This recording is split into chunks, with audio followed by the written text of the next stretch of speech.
Hello and great welcome.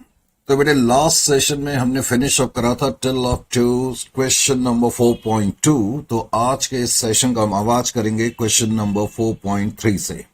तो फटाफट आप 4.3 निकाल लें और 4.3 में क्वेश्चन क्या कहता है। ये भी सरेंडर ऑफ शेयर्स का क्वेश्चन है। 4.3 को ध्यान से देखें। कहता है बैलेंस शीट ऑफ नाउ और नेवर लिमिटेड।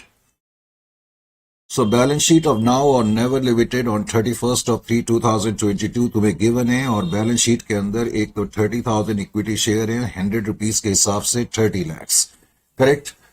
उसके बाद उसमें दिया हुआ है कि 10,000 11% प्रेफरेंस शेयर से 100 के हिसाब से total preference share capital 10 lakh की है। प्रॉफिट और लॉस अकाउंट में 15,50,000 रुपीज है। कैपिटल रिजर्व सिर्फ लिखा हुआ है, इसमें कोई अमाउंट नहीं दिया है, यानी कि सिर्फ प्रॉफिट एंड लॉस अकाउंट है जो कि तुम्हें राइट ऑफ करना होगा क्योंकि नेगेटिव आइटम के रूप में गिवन है। आगे क्वेश्चन में क्या कहता है कि 15% डिवेंचर्स ऑफ 100 ईच। तो 15% डिवेंचर कंपनी ने इश्यू करे हुए हैं और इन डिवेंचर पे इंटरेस्ट जो है वो 3 लाख का है। टोटल क्लेम डिवेंचर्स का इसका मतलब 13 लाख का है। करंट लायबिलिटीज जो है वो सन्ड्री क्रेडिटर्स के रूप में गिवन है 8,40,000। उसके अलावा जहां तक नॉन करेंट एसेट्स का सवाल है, नॉन करेंट एसेट्स के अंदर एक तो property plant and equipment, tangible property plant and equipment 30 lakh की गिवन है।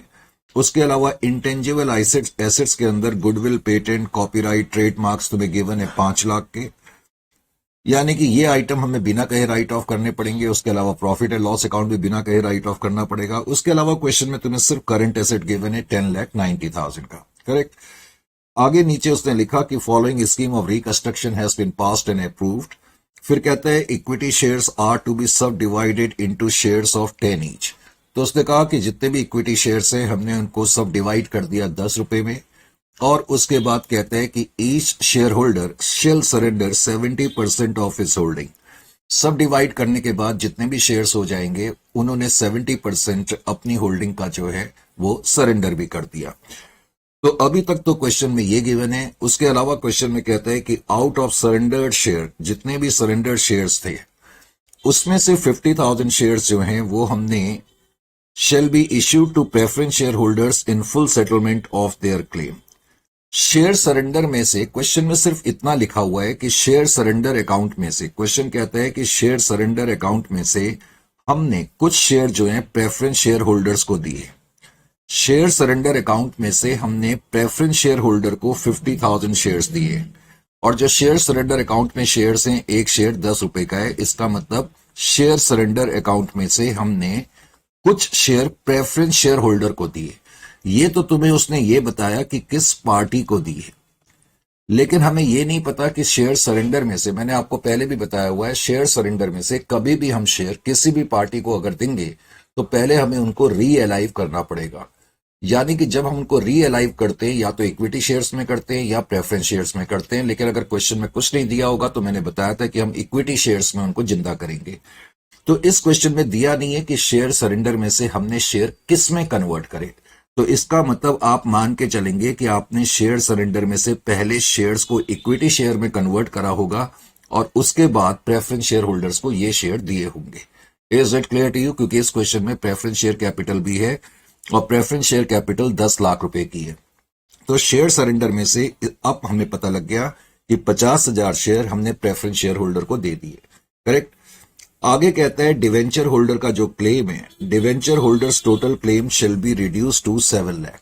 हम देख ही चुके हैं कि डिवेंचर होल्डर का टोटल क्लेम 13 लाख का है। अभी मैंने थोड़ी देर पहले तुम्हें बताया था कि बैलेंस शीट के अंदर जो डिवेंचर दिए हुए 10 लाख प्लस इंटरेस्ट मिला करके 13 लाख टोटल डिवेंचर का अमाउंट तुम्हें दिया हुआ था। अब वो कह रहा है डिवेंचर होल्डर्स का क्लेम जो है वो 7 लाख रुपए तक रह गया। कितने रुपए तक रह गया? 7 लाख रुपए तक रह गया। डिवेंचर होल्डर का क्लेम 7 लाख तक रह गया। इसका मतलब कितने से कम हो गया? 6 लाख से कम हो गया। जितने से कम हो गया वो तो पूरा रिकंस्ट्रक्शन में जाएगा ही जाएगा, ये तो हमें मालूम है, इजंट इट और नॉट। अब ये जो बैलेंस बच गया ये भी रिकंस्ट्रक्शन में इसलिए जाएगा क्योंकि इसकी भी पेमेंट हमने कर दी है। ये जो बैलेंस अमाउंट बचा हुआ है 7 लाख, इसकी पेमेंट हमने कैसे कर दी? उसने लिखा हुआ है कि debenture holders total claim reduce to 7 lakh and shall be satisfied by issue of 70,000 equity share out of share surrender account. तो अब हमें यह पता लग गया कि शेयर सरेंडर अकाउंट में से हमने 70,000 शेयर जो है वो इक्विटी शेयर्स में कन्वर्ट कर करके इनको दे दिए। 70,000 शेयर यानी कि 10 रुपए वाले शेयर, 7 लाख के शेयर हमने डिवेंचर होल्डर्स को दे दिए। तो 6 लाख से तो ये क्लियरली कम हो ही रहे थे, और जो इनका बैलेंस बच गया उसकी पेमेंट शेयर सरेंडर अकाउंट से हो रही है, तो ये भी हमारे लिए गेन हो जाएगा। Is it clear to you? अब आगे कहते हैं कि जो क्रेडिटर्स का क्लेम है are to be reduced by 50%। अब देखो इस क्वेश्चन में थोड़ा सा ये पॉइंट समझने वाला है। अब आप ध्यान से देखें कि क्रेडिटर्स का जो अमाउंट है वो 8,40,000 रुपीज का है, ठीक है बेटे। क्रेडिटर्स का जो अमाउंट है वो 8,40,000 का है, 8,40,000 का। अब पहले तो वो क्या कहता है कि क्रेडिटर्स का क्लेम कितने से कम हो गया।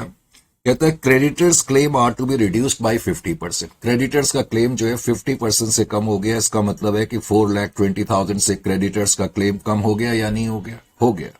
कितने तक इनका क्लेम बच गया? 4,20,000 तक बच गया। अब जितने से क्लेम कम हो गया है वो तो रिकंस्ट्रक्शन में जाएगा ही जाएगा, इसमें तो कोई डाउट नहीं है। इज इट इट और नॉट?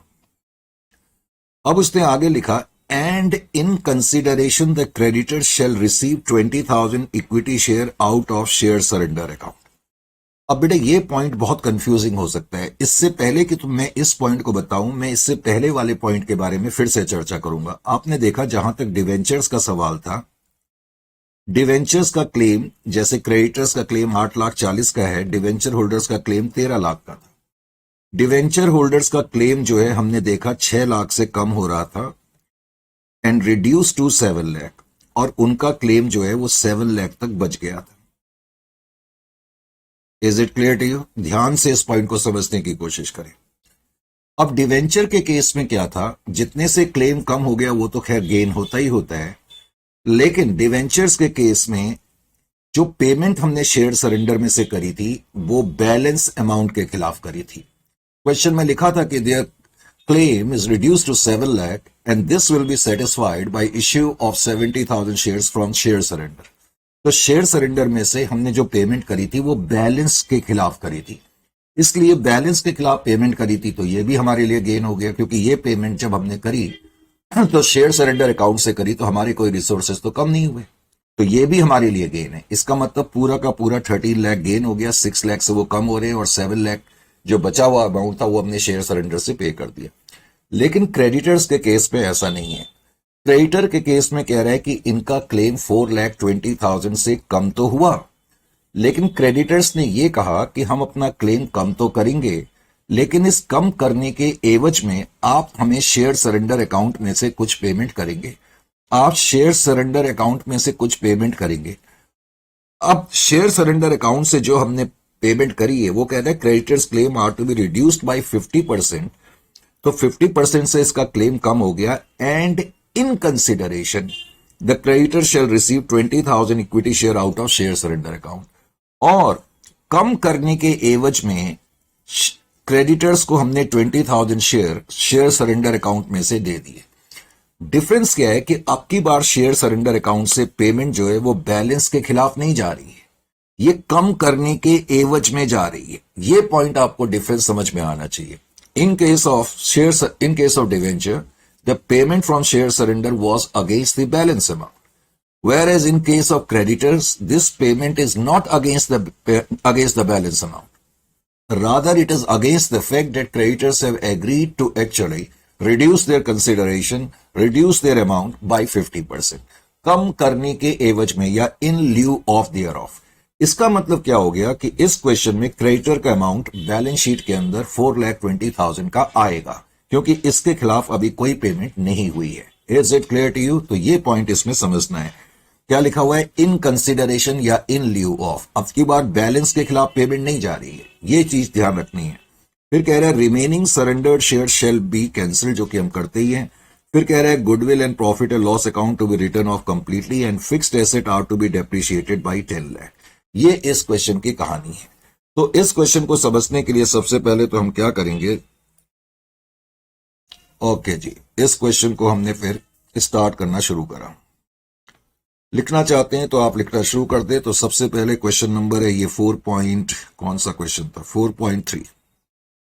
तो 4.3 में जो फर्स्ट पॉइंट है, फर्स्ट पॉइंट के अंदर भी पॉइंट नंबर ए जिसका के ताल्लुक जो है वो सब डिवीजन से है, इजंट इट और नॉट? तो इसके अंदर आप लिखे पहले sub division of shares, sub division of share, sub division of share.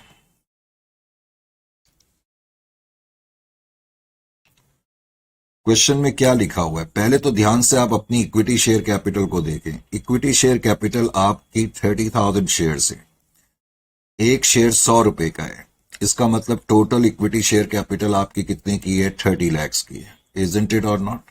Right sir, 30 lakhs की आपकी टोटल इक्विटी शेयर कैपिटल है। वो कहता है डायरेक्टर्स ने डिसाइड करा कि हम अपने शेयर को सब डिवाइड कर दें और अब एक शेयर की फेस वैल्यू 10 रुपए की है, तो इसका मतलब हमारे नंबर ऑफ शेयर कितने हो जाएंगे? 30 लाख डिवाइडेड बाई 10।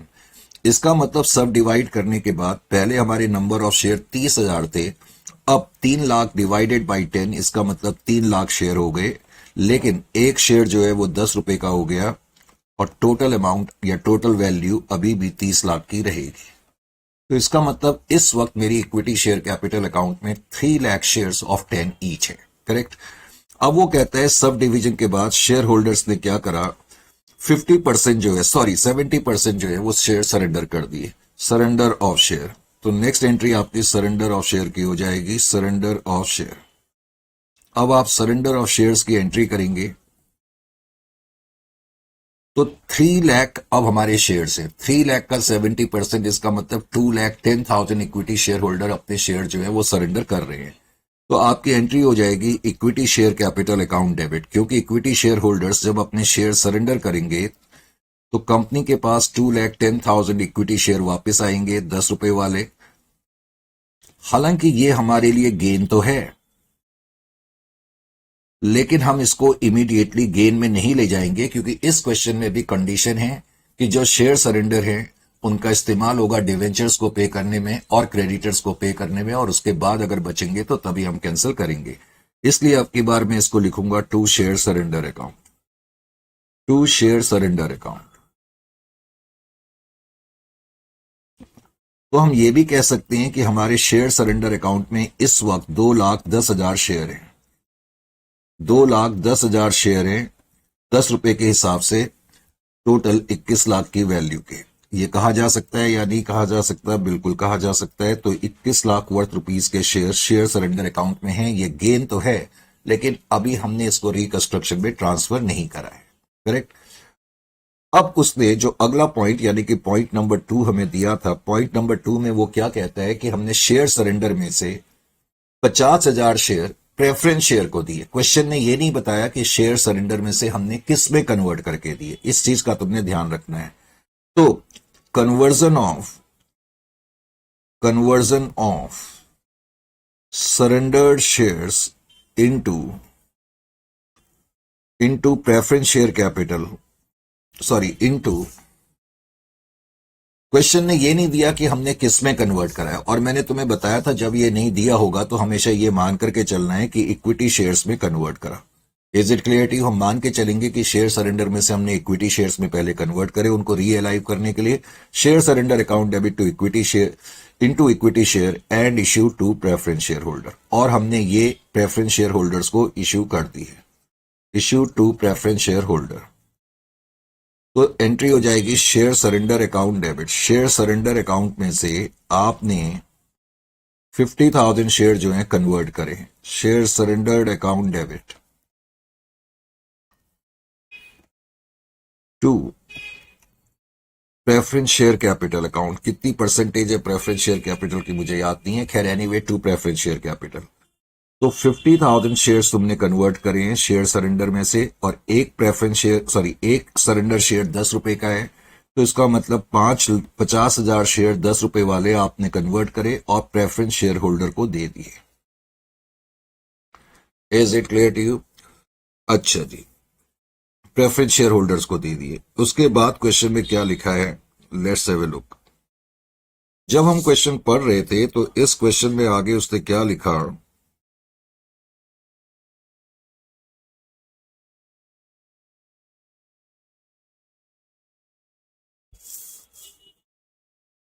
उसने कहा out of surrendered share 50,000 share shall be issued to preference shareholders in full settlement of their claim. अब ये पॉइंट थोड़ा समझने वाला है। जब मैं पहले क्वेश्चन पढ़ रहा था मैंने जानबूझ करके उस वक्त ये लाइन नहीं पढ़ी थी। क्वेश्चन में ये लिखा है कि हमने शेयर सरेंडर में से 50,000 शेयर जो है कन्वर्ट करे और प्रेफरेंस शेयर्स को दे दिए।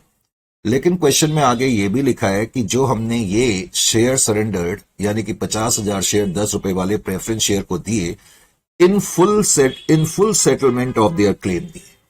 अब अगर आप बैलेंस शीट के अंदर आप देखेंगे तो बैलेंस शीट के अंदर प्रेफरेंस शेयर कैपिटल हमारी जो है 10,000 शेयर 100 रुपए के हिसाब से 10 लाख रुपए की है। प्रेफरेंस शेयर कैपिटल हमारी 10 लाख रुपए की है। इस पॉइंट को आपने भूलना नहीं है। अगर ये पॉइंट आपने भूलना नहीं है तो फिर आपकी अगली एंट्री क्या होगी ये भी आप ध्यान से देखें। इस एंट्री के बाद इसको मैं 2A कर लेता हूं, पॉइंट नंबर 2A, और उसके बाद पॉइंट नंबर B। अब वो कहता है कि ये शेयर हमने प्रेफरेंस शेयर को दिए लेकिन इन फुल सेटलमेंट दिए। तो settlement of preference share holder देखो कैसे करेंगे। Settlement of preference share holders,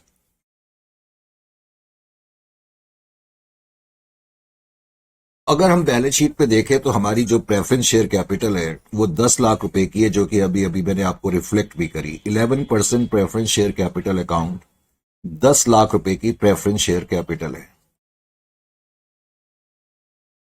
suppose मैंने किसी आदमी को 10 लाख रुपीस देने हैं, ध्यान से सुनो। सपोज मैंने किसी आदमी को 10 लाख रुपीस देने हैं।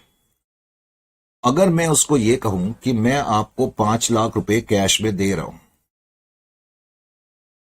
और इन फुल सेटलमेंट दे रहा हूं, तो इसका क्या मतलब हो गया कि 10 लाख की मेरी लायबिलिटी थी, 5 लाख तो मैंने पे कर दिया और 5 लाख क्यों उसने मुझे माफ कर दिया, क्योंकि मैंने कहा मैं आपको 5 लाख दे रहा हूं इन फुल सेटलमेंट, यानी कि आप मान के चलो कि आपका अकाउंट सेटल हो गया है। इसका मतलब यह हो गया कि हमारे यहां से रिसोर्सेज तो 5 लाख के गए लेकिन 5 लाख का मुझे गेन हो गया अगर मैं ये कहूं कि मैंने फुल सेटलमेंट में इनको 5 लाख रुपए का कैश दिया।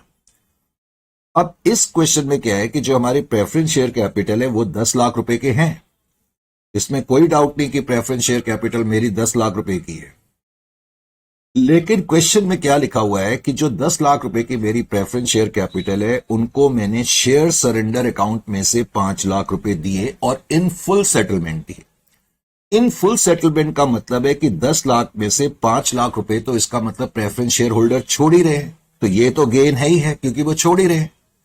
और ये जो 5 लाख रुपए की मैं पेमेंट कर रहा हूं अब की बार ये मैं शेयर सरेंडर से कर रहा हूं, तो इसका मतलब मुझे ये 5 लाख भी गेन हो गया।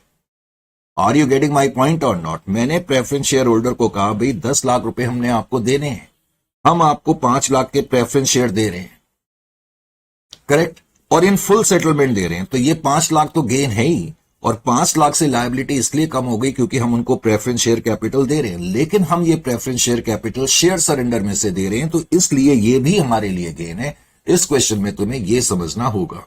Is it clear to you or not? समझ में आ गया या नहीं आ गया? तो ये पॉइंट समझने के बाद अब मैं इसमें आगे जो एंट्री लिखूंगा 11% preference share capital account debit to reconstruction account. देखो 5 लाख रुपए से प्रेफरेंस शेयर होल्डर कम इसलिए हो रहे हैं क्योंकि हम उनको शेयर सरेंडर में से पेमेंट दे रहे हैं, और वो भी हमारे लिए गेन है क्योंकि हमारे को रिसोर्सेस बाहर नहीं जाते हैं उससे। तो payment out of share surrender 5 lakh रुपए तो हमने उनको प्रेफरेंस शेयर दिए लेकिन शेयर सरेंडर में से दिए। Payment out of share surrender account, payment out of share surrender account, तो शेयर सरेंडर अकाउंट से हमने पेमेंट करी 5 लाख, प्रेफरेंस शेयर उनको दे दिए, लेकिन हमने कहा कि हम इन फुल सेटलमेंट दे रहे हैं, और तो 5 लाख का तो हमें वैसे ही फायदा हो गया क्योंकि इन फुल सेटलमेंट का मतलब है कि प्रेफरेंस शेयर होल्डर 10 लाख में से 5 लाख तो वैसे ही छोड़ रहे हैं।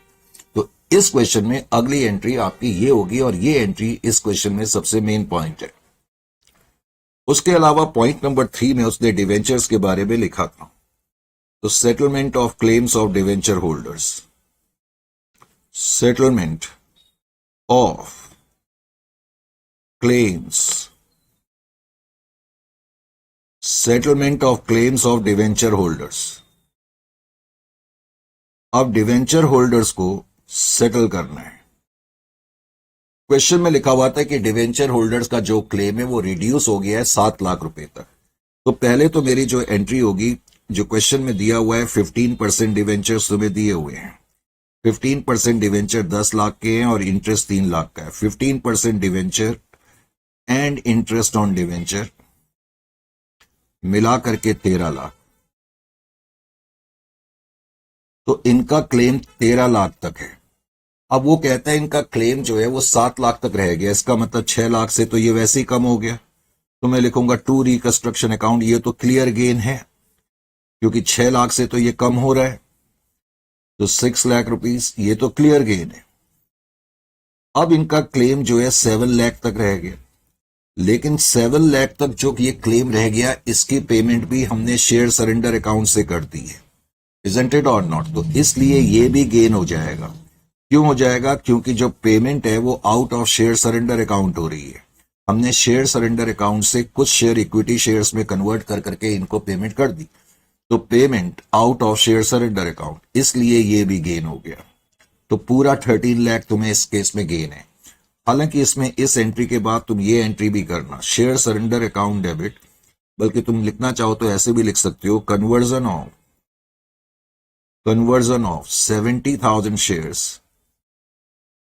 70,000 shares out of share surrender account and issued to debenture holder. और ये हमने डिवेंचर होल्डर को इश्यू कर दी, इश्यूड टू डिवेंचर होल्डर्स। समझ में आ गया? डिवेंचर होल्डर्स को हमने इश्यू कर दिए। तो एंट्री होगी share surrender account debit. Share surrender account से मैंने 70,000 शेयर 10 रुपए वाले जो हैं वो इक्विटी शेयर्स में कन्वर्ट करे, और मैंने डिवेंचर होल्डर्स को इश्यू तो कर दिए, लेकिन मैंने कहा पार्टी का नाम नहीं लिखना है, किसमें कन्वर्ट करा बस तुमने ये मेंशन करना है, टू इक्विटी शेयर कैपिटल। और नरेशन में हमने मेंशन कर दिया है कि ये 70,000 शेयर 10 रुपए वाले यानी कि 7 लाख रुपए के शेयर्स हमने डिवेंचर होल्डर्स को इश्यू कर दिए। तो इसकी वजह से पूरा का पूरा 13 लाख रुपए हमारे लिए गेन माना जाएगा। उसके अलावा नेक्स्ट पॉइंट जो है उसका ताल्लुक क्रेडिटर से। अब जहां तक क्रेडिटर्स का सवाल है, क्वेश्चन में क्या लिखा था ये बताने से पहले सेटलमेंट ऑफ क्रेडिटर्स। तो अब हम क्रेडिटर्स को सेटल कर रहे हैं, सेटलमेंट ऑफ क्रेडिटर्स। और सेटलमेंट ऑफ क्रेडिटर्स करने के लिए मुझे क्या करना होगा? सेटलमेंट ऑफ क्रेडिटर्स, क्रेडिटर्स को सेटल करने के लिए पहले तो क्रेडिटर्स का टोटल अमाउंट कितना है? 8,40,000 का है। करेक्ट? इस क्वेश्चन में जो तुम्हें दिया हुआ है सन्ड्री क्रेडिटर 8,40,000 के दिए हुए हैं। Sundry creditors account debit, sundry creditor बेटे आपके 8,40,000 के हैं। और अभी अभी मैंने आपको बताया था, क्वेश्चन में कहता है कि जो क्रेडिटर्स है वो 50% से कम हो रहे हैं। तो 50% से कम हो रहे हैं तो इसमें तो कोई डाउट ही नहीं है ना कि ये रिकंस्ट्रक्शन में चले जाएंगे। तो 4,20,000, 50% से ये कम हो रहे हैं। करेक्ट? 4,20,000। अब मैं यहां पर क्या लिखूंगा? अब क्रेडिटर्स का क्लेम 4,20,000 का बच गया है, 4,20,000 का बच तो गया है, और ये बचे हुए के खिलाफ कोई पेमेंट नहीं हो रही है। इसका मतलब इतने रुपए के क्रेडिटर बैलेंस शीट में आएंगे। तो सन्ड्री क्रेडिटर पेबल, यानी कि अभी भी हमने सन्ड्री क्रेडिटर को इतना अमाउंट पे करना है। क्रेडिटर 50% से कम हुए हैं, लेकिन जो बैलेंस अमाउंट है वो हमने अब की बार पे नहीं करा है। हाँ, इस क्वेश्चन में ये जरूर लिखा है कि हमने शेयर सरेंडर अकाउंट से 20,000 शेयर कन्वर्ट करे इक्विटी शेयर्स में, और हमने सन्ड्री क्रेडिटर को दिए, लेकिन बैलेंस के खिलाफ नहीं दिए। उन्होंने अपने इस अमाउंट को कम करा, इसकी वजह से हमने दिया है। तो इसलिए बैलेंस अमाउंट कम नहीं होगा, बैलेंस अमाउंट अभी भी 4,20,000 ही रहेगा। तो इसको भी आप दो पार्ट में कर सकते हैं, इस एंट्री को भी। तो इसमें भी आप लिख सकते हैं उसी तरीके से जैसे कि अभी थोड़ी देर पहले मैंने लिखा, conversion of 20,000 shares of 10 each into equity shares from share surrender account and issued to creditors, और हमने क्रेडिटर को इश्यू कर दिए, issued to creditors, issued to creditor. तो इस केस में एंट्री होगी शेयर सरेंडर अकाउंट डेबिट,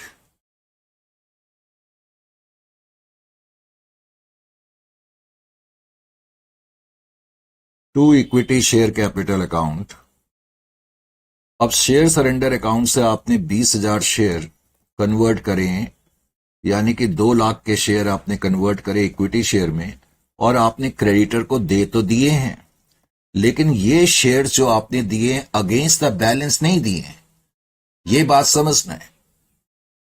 ये शेयर जो हमने दिए हैं अब की बार, क्योंकि अब की बार क्रेडिटर्स ने कहा कि हम अपना अमाउंट 420 से कम कर रहे हैं, लेकिन हम 420 से तब कम करेंगे जब आप हमें शेयर सरेंडर में से कुछ शेयर देंगे। Is it clear to you or not?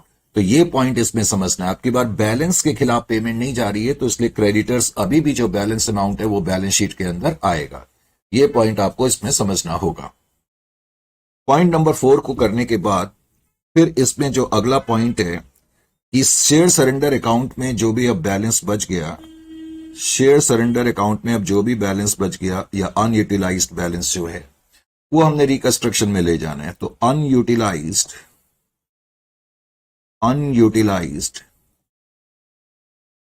surrendered shares, unutilized surrendered shares cancelled. Cancelled का मतलब है अब हम उनको रिकंस्ट्रक्शन में ले जाएंगे, तो उसकी एंट्री जो हो जाएगी शेयर सरेंडर अकाउंट डेबिट,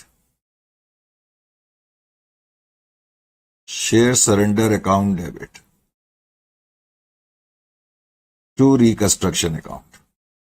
अब तुम्हें यह मालूम होना चाहिए कि शेयर सरेंडर अकाउंट में कितना बैलेंस पड़ा हुआ है। तो ये कैसे देखोगे? देखो यहां पर शेयर सरेंडर अकाउंट में पहले तो कितने शेयर थे शुरुआत में, ये तुम्हें पहले मालूम होना चाहिए।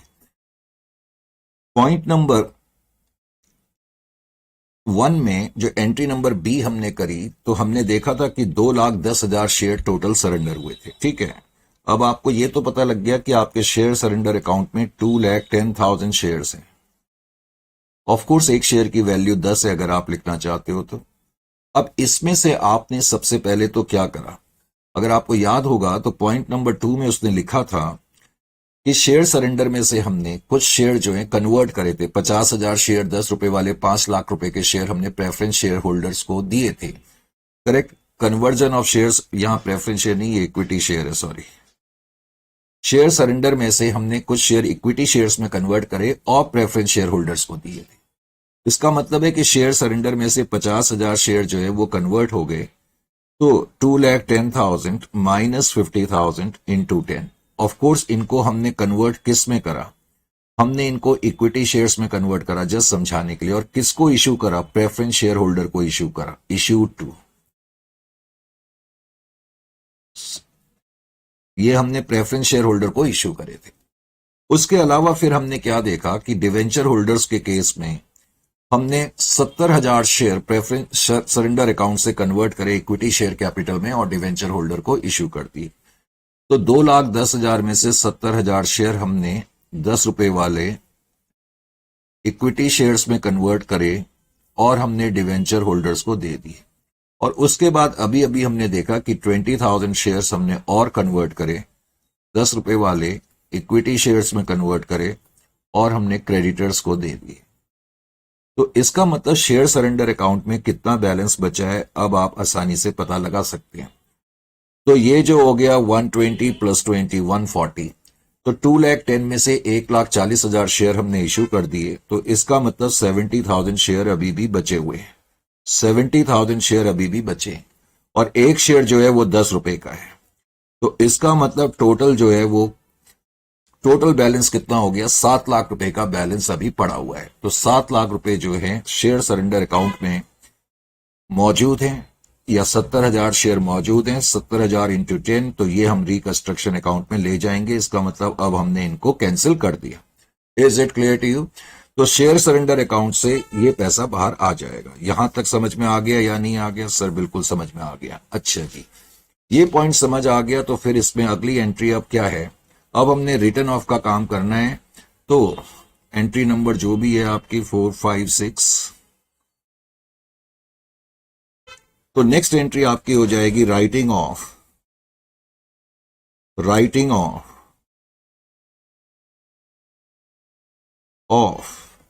Over valued portions and valueless items. Short में मैं लिखता हूं, लेकिन आपको फुल फॉर्म में ही लिखना होगा एग्जामिनेशन में। अब पहले तो आपको यह समझना होगा कि रिकंस्ट्रक्शन अकाउंट में आपका कितना बैलेंस है। तो रिकंस्ट्रक्शन अकाउंट में कितना बैलेंस है ये आप बड़े आराम से कर सकते हैं। सबसे पहले आपने क्या करना है, अपनी एंट्रीज को देखना है। एंट्री नंबर 1 और एंट्री नंबर 1 में ना ए में ना बी में कहीं रिकंस्ट्रक्शन नहीं है। एंट्री नंबर 2 ए में भी कोई रिकंस्ट्रक्शन नहीं है। एंट्री नंबर 2 बी में रिकंस्ट्रक्शन अकाउंट में 5 और 5 10 लाख रुपए आ गए। फिर उसके बाद रिकंस्ट्रक्शन में 13 लाख आ गए, तो आपने देखा 23 लाख, तो यही हो गया। उसके बाद फिर 8,40,000 आ गए, तो इसका मतलब 31,40,000 तो अभी तक ये हो चुका है। और उसके अलावा रिकंस्ट्रक्शन अकाउंट में और पैसा भी आ गया। रिकंस्ट्रक्शन अकाउंट में 4,20,000 आए थे उसके अलावा, और अभी तक 23 कितना था बैलेंस रिकंस्ट्रक्शन अकाउंट में, 23 प्लस 7 30 34,20,000। अब 34,20,000 टोटल बैलेंस है क्या, एक भी मैं चेक कर लूं। लगता है टोटल करना पड़ेगा कैलकुलेटर से। 10 लाख तो ये हो गया, 10 लाख प्लस 13 लाख 23 लाख ये हो गया। 23 लाख के बाद 4,20,000 तो कितना हो गया, 27,20,000। 27,20,000 के बाद फिर 7 लाख और ऐड कर दो। 27,20,000 में 7 लाख ऐड कर देंगे तो 34,20,000। तो इसका मतलब 34,20,000 हमारे रिकंस्ट्रक्शन अकाउंट में बैलेंस है। अब ये 34,20,000 का जो बैलेंस है, फिर आप लिखोगे यहां पर गुडविल का अमाउंट है क्वेश्चन में 5 लाख। गुडविल पेटेंट कॉपीराइट्स, मैंने सिर्फ गुडविल लिख दिया, क्वेश्चन में इकट्ठे ही दिया हुआ है पेटेंट कॉपीराइट्स वगैरह। प्रॉफिट एंड लॉस अकाउंट भी बिना कहे हमें राइट ऑफ करना ही करना है, 15,50,000 है। उसके अलावा इस क्वेश्चन में लिखा था कि जो फिक्स्ड एसेट हैं या प्रॉपर्टी प्लांट एंड इक्विपमेंट हैं वो 10 लाख से ओवर वैल्यूड हैं, तो 10 लाख से उनको कम करने की जरूरत है। अब जो भी बैलेंस बचेगा उसको आप कैपिटल रिजर्व में ले जाएंगे। कैपिटल रिजर्व में बैलेंस आपका आ जाएगा 3,70,000। कितना आ जाएगा, 3,70,000। Is it clear to you? मैं अब तुम्हें कई बार बता चुका हूं कि इस तरह के क्वेश्चन जब एग्जामिनेशन में पूछे जाते हैं तो जनरली तुमसे एंट्रीज नहीं पूछी जाती हैं, सॉरी बैलेंस शीट नहीं पूछी जाती है, लेकिन जस्ट फिर भी मैं तुम्हें आइडिया देता रहता हूं कि अगर तुमने बैलेंस शीट बनानी होती तो तुम कैसे बनाते। अब बैलेंस शीट बनानी होती तो तुम कैसे बनाते, इसके लिए तुम्हें क्या करना है, देखे जी। अगर तुम पहले तो बैलेंस शीट बनाते, सबसे पहले तो तुम्हारी इक्विटी शेयर कैपिटल अकाउंट में कितना बैलेंस है, 30 लाख का बैलेंस यहां दिया हुआ है। ऐसा करने की जरूरत नहीं है, लेकिन सब जस्ट समझाने के लिए कि इक्विटी शेयर कैपिटल अकाउंट में आपका 30 लाख का बैलेंस है। अगर आप अपनी एंट्री नंबर 1A को देखेंगे तो उसमें आपने पहले इक्विटी शेयर 30 लाख से डेबिट करी है और फिर 30 लाख से क्रेडिट करी है, यानी कि अभी तक इक्विटी शेयर कैपिटल अकाउंट में 30 लाख का बैलेंस है एंट्री नंबर 1A के मुताबिक। एंट्री नंबर 2 में आपने क्या करा, इक्विटी शेयर कैपिटल 2,10,000 से डेबिट कर दी है, इजंट इट और नॉट। 2,10,000 से यहां आपने डेबिट कर दी है, अगर आप देखेंगे ध्यान से तो इसका मतलब 30 लाख में से आप यूं भी कह सकते हैं कि आपके पास जो शेयर कैपिटल है, equity share capital entry number 1A के बाद, इसको मैं और सिंपल वर्ड्स में आपको समझा देता हूं ताकि आपको समझने में भी आसानी हो। जैसे कि मेरे पास टोटल इक्विटी शेयर कैपिटल पहले 30,000 इंटू 100 के थे, अब हमने उनको कन्वर्ट कर दिया था 3 लाख इंटू 10 में। इसका मतलब हमारी शेयर कैपिटल 3 लाख इंटू 10 है एंट्री नंबर 1A के बाद। ये कहा जा सकता है, इतना तो समझ में आ गया। अब आपको यह भी पता है कि इन 3 लाख शेयर में से हमने 2,10,000 तो सरेंडर कर दी, तो शेयर सरेंडर अकाउंट में 2,10,000 शेयर हैं 10 रुपए वाले, और इसका मतलब इक्विटी शेयर कैपिटल अकाउंट में अभी भी जो बैलेंस है वो 90,000 शेयर इंटू 10 के हिसाब से है। आप ऐसे कह सकते हैं भाई 3 लाख शेयर में से 2,10,000 शेयर हमने क्या कर दिया, सरेंडर कर दिए। तो इसका मतलब 90,000 शेयर 10 रुपए वाले बचे हुए हैं ना, तो इक्विटी शेयर कैपिटल अकाउंट में इसका मतलब अभी 9 लाख का बैलेंस है। इतना तो आपकी समझ में आ जाना चाहिए या नहीं आना चाहिए? आ जाना चाहिए।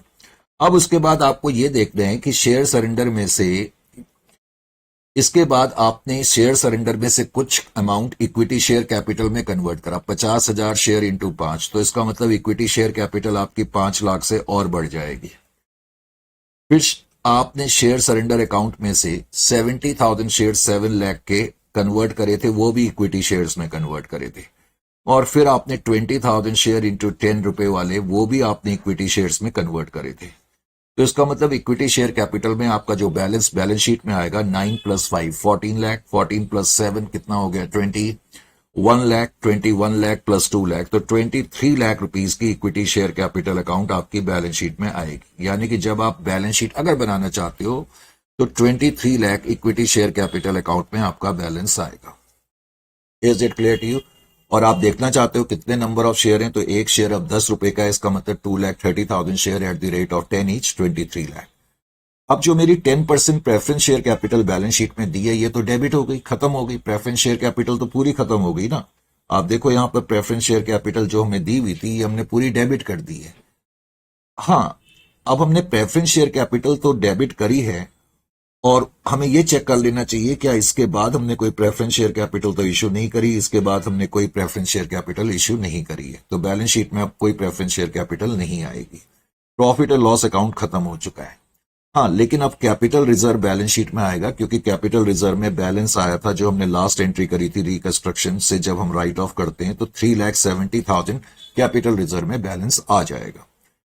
10% डिवेंचर नहीं आएंगे, क्योंकि 10% डिवेंचर कैंसिल हो गए, इंटरेस्ट ऑन डिवेंचर भी कैंसिल हो गए। कैंसिल का मतलब है डेबिट हो गए, हमने इनको डेबिट कर दिया था, तो इसलिए अब ये बैलेंस शीट में नहीं आएंगे। सन्ड्री क्रेडिटर 8,40,000 के हैं, हमने 8,40,000 से डेबिट भी करा, लेकिन हमने एंट्री लिखी थी sundry creditor 8,40,000 to reconstruction account और to sundry creditor payable account. तो मैंने बताया भी था कि न्यू बैलेंस शीट में अभी भी 4,20,000 के क्रेडिटर्स आएंगे। Is it clear to you or not? तो इस तरीके से आपकी बैलेंस शीट में ये अमाउंट बनेगा लायबिलिटी साइड में। अब जहां तक एसेट साइड का तो सवाल है, 30 लाख के ये आपके एसेट गिवन है, 10 लाख आपने राइट ऑफ करे, तो इसका मतलब अब 20 लाख का बैलेंस आएगा। गुडविल आपने राइट ऑफ कर दिए। उसके अलावा करंट एसेट आपके 10,90,000 के हैं तो सही, लेकिन चेक कर लेना चाहिए कि आपने कोई पेमेंट वगैरह तो नहीं करी है। क्या आपने कोई पेमेंट वगैरह करी है? क्वेश्चन में कोई पेमेंट आपने इस क्वेश्चन में नहीं करी है, तो इसका मतलब करंट एसेट में आपका यही बैलेंस बचेगा। तो इस तरह से बैलेंस शीट आपकी जो है 1 मिनट में बन जाएगी। सिर्फ इसीलिए वो ऐसे क्वेश्चंस में तुमसे बैलेंस शीट पूछते नहीं है। अगर आप बैलेंस शीट बनाओगे भी तो ये बैलेंस शीट आपकी बन जाएगी। Is it clear to you? तो इस क्वेश्चन को करने के बाद अब 4.4 को देखें। 4.4 में क्या कहता है?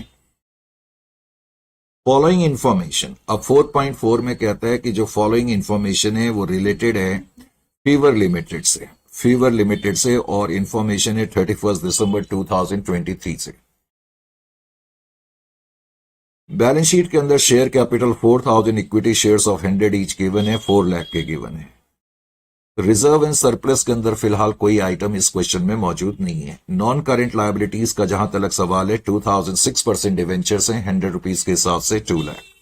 इंटरेस्ट ऑन डिवेंचर भी गिवन है 24,000 का, करेक्ट। उसके अलावा ट्रेड पेबल्स हैं 1 लाख के। फिर एसेट साइड में एक तो tangible property plant and equipment के रूप में आइटम है 4 लाख के, यानी कि फिक्स्ड एसेट एक तरीके से, और कुछ इंटेंजिबल आइटम्स दिए तो हैं लेकिन उसकी कोई वैल्यू नहीं दी है, कोई इंटेंजिबल आइटम आपका नहीं है। उसके अलावा कोई discount on debenture underwriting commission preliminary expenses भी नहीं है। यानी कि एसेट साइड में सिर्फ और सिर्फ एक तो प्रॉपर्टी प्लांट एंड इक्विपमेंट है और करंट एसेट आपको गिवन है, केवल 2 आइटम गिवन है। तो इस क्वेश्चन में फिलहाल बिना कहे राइट ऑफ करने वाला आइटम कोई नहीं है, क्योंकि अभी तक कोई नेगेटिव बैलेंस वगैरह भी हमें नजर नहीं आया है। अब इस क्वेश्चन में क्या कहता है, पहले तो इस क्वेश्चन में कहता है following scheme was duly agreed and approved by the court. अब कहता है द शेयर्स वर सब divided into shares of 5 each and 90% of the shares were surrendered. तो सबसे पहला पॉइंट क्या कहता है कि जितने भी शेयर्स हैं पहले तो हमने उनको सब डिवाइड कर दिया 5 रुपए में, और उसके बाद शेयर होल्डर्स ने 90% जो शेयर्स हैं वो सरेंडर कर दिए। तो अभी तक की जो इंफॉर्मेशन है उसके मुताबिक ये कहानी इस क्वेश्चन में तुम्हें गिवन है, करेक्ट। आगे उसने लिखा कि total claims of debenture holders were reduce to 98,000। Debenture holder के टोटल क्लेम हमने 98,000 तक रिड्यूस कर दिए। And in consideration of this they were allotted shares amounting to 50,000 out of share surrender account। बेटे इस चीज का आपको बहुत ध्यान रखना होगा कि इस क्वेश्चन में भी, सॉरी इस पर्टिकुलर पॉइंट पे भी डिवेंचर होल्डर का क्लेम 98,000 तक रह तो गया है, लेकिन हमने इस बैलेंस के खिलाफ पेमेंट नहीं करी है। जो हमने शेयर सरेंडर अकाउंट से 50,000 शेयर इनको दिए हैं वो बचे हुए अमाउंट के खिलाफ नहीं दिए हैं। उन्होंने कहा कि डिवेंचर होल्डर्स ने अपना क्लेम 98,000 तक कर दिया एंड इन कंसीडरेशन, और उसके बदले में यानी कि कम करने के बदले में ये शेयर इश्यू हुए। तो इसका मतलब इस क्वेश्चन में भी न्यू बैलेंस शीट में डिवेंचर्स का क्लेम 98,000 का नजर आएगा। Is it clear to you? फिर कहता है creditors agree to reduce their claims to 30,000। Creditors ने भी अपना क्लेम, क्रेडिटर्स का क्लेम भी 30,000 तक रह गया। अब क्या कह रहा है, 1/3 of which was satisfied by issue of equity shares out of those surrendered. पहले तो क्रेडिटर्स जितने भी हैं उनका क्लेम 30,000 तक रह गया, तो जितने से कम होगा वो तो गेन होगा ही होगा। अब उसके बाद कहता है कि क्रेडिटर्स का जो क्लेम है 30,000 तक रह गया, एंड 1/3 ऑफ दिस, यानी कि ये जो बचा हुआ क्लेम है इसका जो 1/3 है उसके खिलाफ हमने कुछ पेमेंट उनको शेयर सरेंडर से करी है। कुछ पेमेंट का मतलब है 30,000 का 1/3 यानी कि 10,000 की पेमेंट हमने शेयर सरेंडर से करी है। बिकॉज शेयर सरेंडर से पेमेंट बैलेंस अमाउंट के खिलाफ करी है और 10,000 की पेमेंट करी है, तो इस बैलेंस के खिलाफ जो 10,000 पेमेंट करी है तो उससे हमें 10,000 का और गेन हो जाएगा। लेकिन जो बैलेंस अमाउंट 30,000 था, 10,000 की पेमेंट तो हो गई शेयर सरेंडर से, तो 20,000 रुपीज अभी भी बैलेंस शीट के अंदर आएगा। Is it clear to you? अगर मैं बैलेंस शीट बनाता तो। फिर कहता है fixed assets were revalued at 1,92,000। अब फिक्स्ड एसेट का मतलब जो tangible property plant and equipment है 4 लाख के हैं, कहता है उनको रीवैल्यू करा गया 1,92,000 पे, और कहता है करंट एसेट्स रीवैल्यू करे गए 96,000 पे, करंट एसेट 96 पे रीवैल्यू करे गए। फिर उसने कहा कि the shares were surrendered but not री इश्यूड वर कैंसिल। अब कहता है जो शेयर सरेंडर हुए और री इश्यू नहीं हुए, कहता है उनको हमने कैंसिल कर दिया। अब इस क्वेश्चन में तुम्हें ये जो आइटम्स दिए हुए हैं, देखो ध्यान से, ये जो आइटम्स तुम्हें दिए हुए हैं, सबसे पहले मैंने क्या करा है, यहां पर एक प्री रिकंस्ट्रक्शन बैलेंस शीट बनाई। अब मैंने प्री रिकंस्ट्रक्शन बैलेंस शीट इस क्वेश्चन में क्यों बनाई? एक्चुअली इस क्वेश्चन में मैंने इसलिए बनाई क्योंकि इस क्वेश्चन में मुझे कोई लॉस वगैरह गिवन नहीं है, और अगर मैं टैली भी करूं तो एसेट साइड और लायबिलिटी साइड का टोटल मैच नहीं कर रहा और हमें टोटल दिया भी नहीं हुआ है। Are you getting my point or not? समझ में आ रहा है या नहीं आ रहा? तो इस केस में आप देख रहे हो कि लायबिलिटी साइड का टोटल कुछ और है और इसका टोटल कुछ और है। तो सबसे पहले ऐसे क्वेश्चंस में तुम्हें क्या करना होगा जिसमें लायबिलिटी और एसेट साइड का टोटल मैच नहीं करेगा, शेयर सरेंडर के क्वेश्चंस में, उसमें तुम्हें पहले एक प्री रिकंस्ट्रक्शन बैलेंस शीट बनानी पड़ेगी। Is it clear to you? Pre reconstruction balance sheet बनाने के बाद जो भी बैलेंसिंग फिगर आएगी उसको तुम profit and loss debit balance treat कर लोगे। Is it clear to you? समझ में आ गया? या उसको तुम लॉस ट्रीट कर लोगे और उसको भी तुम्हें राइट ऑफ करना पड़ेगा। ये पॉइंट है, और इस क्वेश्चन में कुछ ये लास्ट के 2 ये पॉइंट हैं, ये भी थोड़ा सा डिस्कस करने वाले हैं। ये पॉइंट एक तो क्रेडिटर से रिलेटेड, और वैसे ये डिवेंचर होल्डर का पॉइंट आपके लिए अब उतना प्रॉब्लमेटिक नहीं होना चाहिए।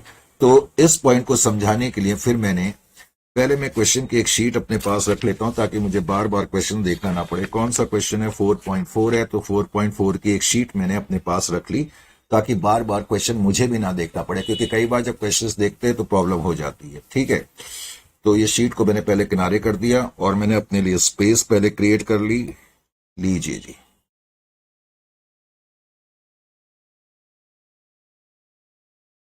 तो इस इस क्वेश्चन को समझने के लिए, स्पेस को क्रिएट करने के बाद, क्वेश्चन नंबर है 4.4, तो 4.4 को ध्यान से देखें।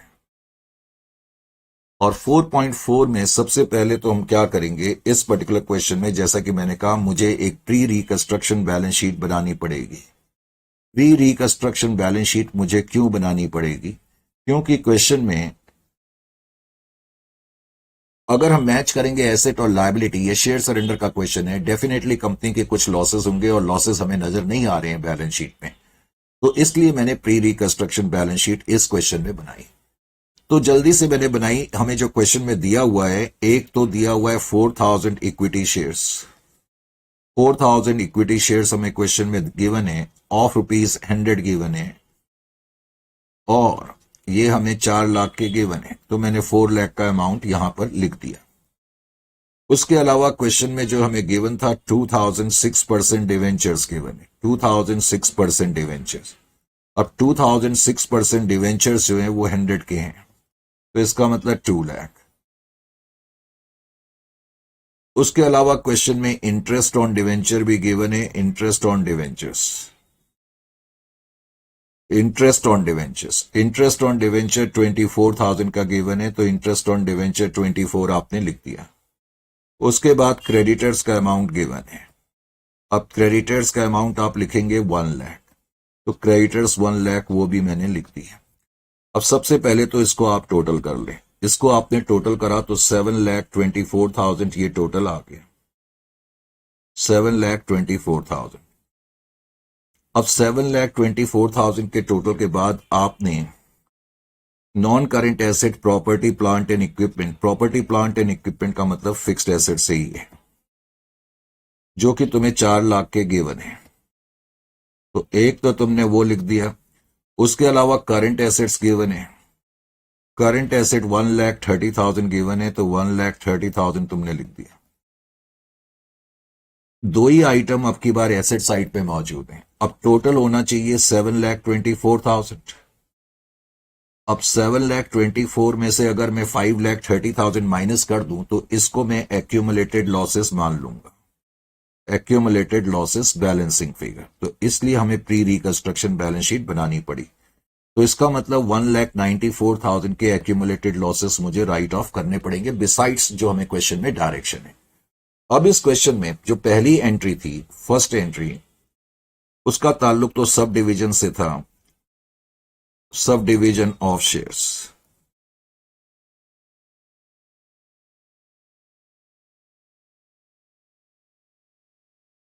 बैलेंस शीट के अंदर जैसा कि हमने देखा, हमारी इक्विटी शेयर कैपिटल जो है वो 4,000 शेयर है, और एक शेयर जो है वो 100 रुपए का है। तो इसका मतलब मेरी इक्विटी शेयर कैपिटल अकाउंट में 4 लाख रुपए मौजूद है।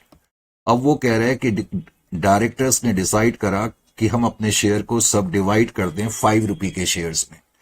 तो इसका मतलब सब डिवीजन के बाद एक शेयर जो है 5 रुपए का हो गया।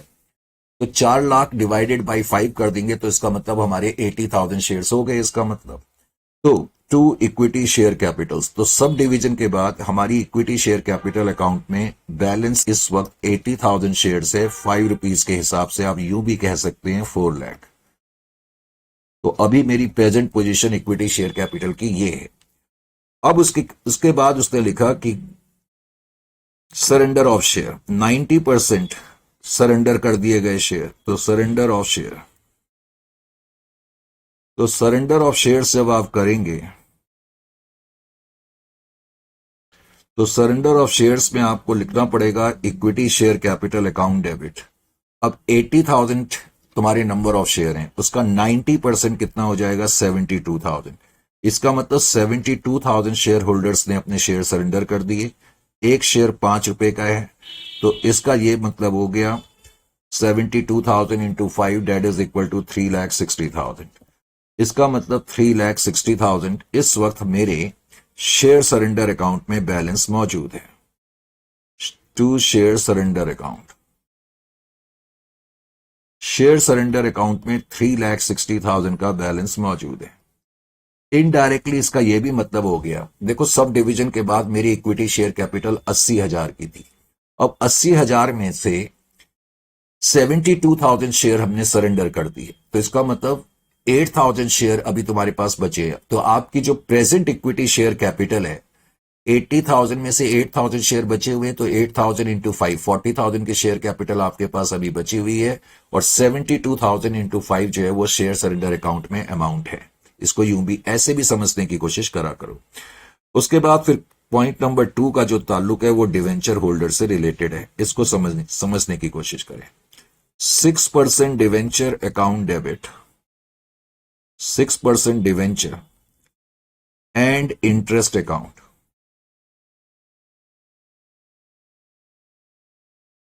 डिवेंचर 2 लाख के हैं और इंटरेस्ट जो है 24,000 का है, तो इसका मतलब 2,24,000। अब उसने क्या लिखा कि डिवेंचर होल्डर्स का जो क्लेम है वो 98,000 तक रह गया। अगर आप क्वेश्चन को ध्यान से पढ़ें, उनका क्लेम 98,000 तक रह गया। ये तो क्वेश्चन में दिया ही हुआ है ना कि उनका क्लेम 98,000 तक रह गया कि नहीं रह गया, दिया था ना। देखो यहां पर समझने की कोशिश करो।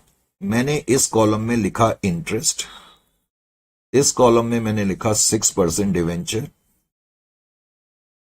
और टोटल इंटरेस्ट जैसा कि हमने देखा 24,000 का है, और 6% डिवेंचर 2 लाख के हैं। तो इसका मतलब टोटल क्लेम जो है डिवेंचर होल्डर्स का कितना है, 2,24,000 का है। ये कहा जा सकता है 2,24,000 का टोटल क्लेम है या नहीं है डिवेंचर होल्डर्स का? बिल्कुल है, 2,24,000।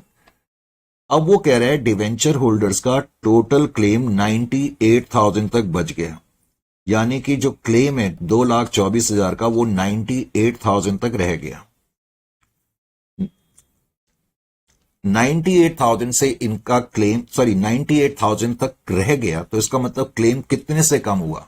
मैं इन दोनों का अगर डिफरेंस ले लूं तो 1,26,000 मैं कह सकता हूं कि 1,26,000 से इनका क्लेम कम हो रहा है। बात समझ में आई? 1,26,000 से इनका क्लेम कम हो रहा है। लेकिन जब मैं एंट्री में टेक्निकली कम करूंगा डिवेंचर को, तो मुझे ध्यान ये रखना होगा, बिकॉज आपकी बार जो ये 2,24,000 है ये कुछ इंटरेस्ट का बना हुआ है, कुछ डिवेंचर्स का बना हुआ है। अब मुझे इस क्लेम को कम करना है, यानी कि 2,24,000 के अमाउंट को 126 से कम करना है। तो मैं कैसे कम करूंगा? देखो यहां पर इंटरेस्ट को तो मैं पूरा कम करूंगा, क्योंकि पहले हमेशा इंटरेस्ट को पे करा जाता है। तो इंटरेस्ट को 24,000 पहले तो मैं पूरा कम करूंगा। अब 126 में से 24,000 का पोर्शन, तो इसका मतलब इंटरेस्ट का कम हो गया। अब आप 24,000 और 1,26,000 का डिफरेंस ले लें, तो इसका मतलब डिवेंचर को आप 1,02,000 से कम करेंगे। इसका मतलब न्यू बैलेंस शीट के अंदर, मतलब अभी जो बैलेंस बचा हुआ है, हम कह सकते हैं कि इंटरेस्ट का तो कुछ भी बैलेंस नहीं बचा हुआ, और ये पूरा का पूरा जो बैलेंस है वो डिवेंचर्स का बचा हुआ है। तो इसका मतलब जब मैं ये कह रहा हूं कि हमने डिवेंचर के अमाउंट को इतने अमाउंट से कम कर दिया, बाय इतने अमाउंट से कम कर दिया, इनडायरेक्टली इसका मतलब है मैंने इंटरेस्ट 24,000 से कम करा और डिवेंचर्स को 1,02,000 से कम करा। तो रिकंस्ट्रक्शन अकाउंट, तो 1,26,000 से डिवेंचर होल्डर्स का क्लेम कम हो रहा है, ये तो गेन है ही है, क्लियर गेन है, इसमें किसी तरीके का डाउट नहीं है। और जो बैलेंस अभी बच रहा है,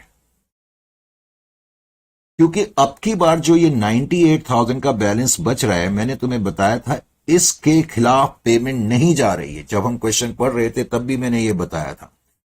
अब की बार इस बैलेंस के खिलाफ पेमेंट नहीं जा रही है, इस पॉइंट को आपको समझना होगा। इसलिए जो 6% डिवेंचर हैं अभी भी ये बचे हुए हैं, 6% डिवेंचर अकाउंट, इसका मतलब डिवेंचर अकाउंट को अभी भी हमने पे करना है, स्टिल पेएबल। जो 98,000 है अभी भी ये हमारे ऊपर लायबिलिटी है। हां, इस क्वेश्चन में ये लिखा था कि 6% डिवेंचर होल्डर्स का अमाउंट 98,000 तक रह गया, लेकिन इन ल्यू ऑफ का मतलब है ऐसा कम करने के एवज में हमने उनको शेयर सरेंडर में से कुछ पेमेंट दी है, जिसकी एंट्री आप कर सकते हैं कि शेयर सरेंडर अकाउंट में से share surrender account debit, share surrender account debit, share surrender account में से आपने कुछ शेयर जो हैं इक्विटी शेयर्स में कन्वर्ट करे और डिवेंचर होल्डर को इश्यू कर दिए। आपने 50,000 रुपए के शेयर, क्वेश्चन में ये दिया हुआ था, इसका मतलब जो उसमें शेयर्स हैं, 5 रुपए का एक शेयर है ना शेयर सरेंडर अकाउंट में, तो 50,000 डिवाइडेड बाई 5, तो इसका मतलब 10,000 शेयर आपने 5 रुपए वाले कन्वर्ट करे होंगे। हमारे शेयर सरेंडर अकाउंट में 72,000 शेयर हैं 5 रुपीज वाले, उसमें से 10,000 शेयर 5 रुपए वाले आपने कन्वर्ट करे इक्विटी शेयर्स में। जब दिया नहीं होता किस में कन्वर्ट करें, तो हमेशा इक्विटी शेयर्स में कन्वर्ट करना है। और ये आपने किसको इशू करे, बस उसका नाम आपने नरेशन में मेंशन करना है, इशू टू डिवेंचर होल्डर्स। तो आपने डिवेंचर होल्डर को ये शेयर दिए तो हैं, लेकिन मैं बार बार कह रहा हूं कि ये जो पेमेंट है आपने बैलेंस के खिलाफ नहीं करी है, कम करने के एवज में करी है। डिवेंचर होल्डर्स ने कहा कि हम 1,26,000 से कम करेंगे, लेकिन आप शेयर सरेंडर अकाउंट से हमें कुछ शेयर दे दो। तो इस केस में जो बैलेंस है उसके खिलाफ कोई पेमेंट नहीं गई, इसलिए बैलेंस शीट में अभी भी डिवेंचर 98,000 के नजर आएंगे। Is it clear to you or not? तो इस क्वेश्चन में ये पॉइंट मैंने पहले कहा थोड़ा इंपॉर्टेंट है, और उसके अलावा अगला पॉइंट जो क्रेडिटर से रिलेटेड है वो भी इसमें इंपॉर्टेंट है। तो पॉइंट नंबर 3 को देखो, उसमें क्रेडिटर से रिलेटेड क्या है। पहले तो आपका क्रेडिटर्स का बैलेंस कितना है मुझे ये बताओ सर। क्रेडिटर्स का बैलेंस शीट के अंदर जो है 1 लाख का गिवन है। मैं चेक कर लूं क्रेडिटर्स का क्लेम, तुम्हारा कोई मुझे भरोसा नहीं है। हाँ 1 लाख का ही है, क्रेडिटर्स का क्लेम 1 लाख का है। अब उसने क्या लिखा है क्वेश्चन में, उस लाइन को ध्यान से पढ़ो, पॉइंट नंबर 3 को। Creditors agree to reduce their claim to 30,000। तो क्रेडिटर्स ने कहा जी हम अपना क्लेम जो है 30,000 तक कम कर रहे हैं, 30,000 तक कम कर रहे हैं। तो इसका मतलब कितने से कम कर रहे हैं, इसका मतलब 70,000 से कम कर रहे हैं। तो जितने से कम कर रहे हैं वो तो गेन है ही है, इसमें तो कोई डाउट नहीं है। टू रिकंस्ट्रक्शन ये तो क्लियर गेन है, लेकिन अब उनका क्लेम 30,000 तक बच गया है।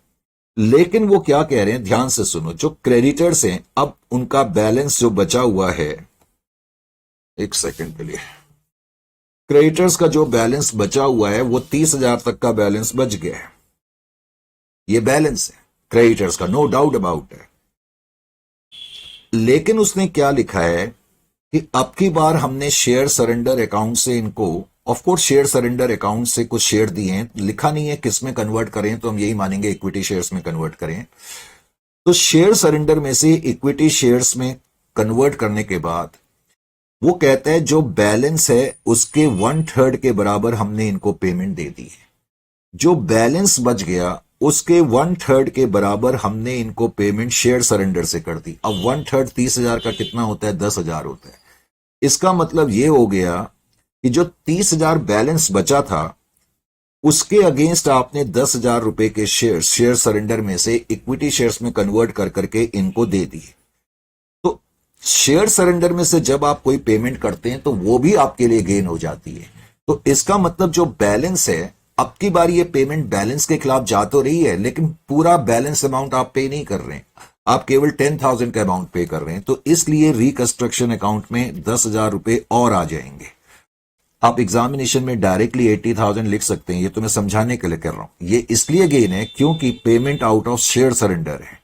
ये जो पेमेंट करी है आपने फ्रॉम शेयर सरेंडर अकाउंट करी है। शेयर सरेंडर अकाउंट से आप कोई भी पेमेंट करेंगे तो वो आपके लिए गेन है। तो इस 30,000 में से 10,000 के खिलाफ आपने शेयर सरेंडर में से पेमेंट करी, तो ये 10,000 भी गेन हो गया। इसका मतलब क्रेडिटर्स अकाउंट में अभी भी 20,000 का बैलेंस बचा हुआ है। तो इसलिए आप यहां पर लिखेंगे टू क्रेडिटर्स पेएबल अकाउंट। ये पॉइंट आपको इसमें समझना है, टू क्रेडिटर्स पेएबल अकाउंट, और क्रेडिटर्स पेएबल आ जाएगा 20,000। ये पॉइंट समझ में आया या नहीं आया? राइट सर, ये चीज समझ में अब आ गई है, अब आई है, इसका मतलब इससे पहले नहीं आई थी। उसके अलावा पॉइंट नंबर 3 के बाद फिर पॉइंट नंबर 4 में शेयर सरेंडर अकाउंट में जितना भी बैलेंस बच जाएगा, अच्छा इसमें एक एंट्री मुझे और करनी पड़ेगी कि मैंने शेयर सरेंडर में से जो पेमेंट करी है वो एंट्री मैंने करी नहीं, तो पहले उस एंट्री को करते हैं और उसके बाद फिर इसमें देखते हैं आगे क्या है।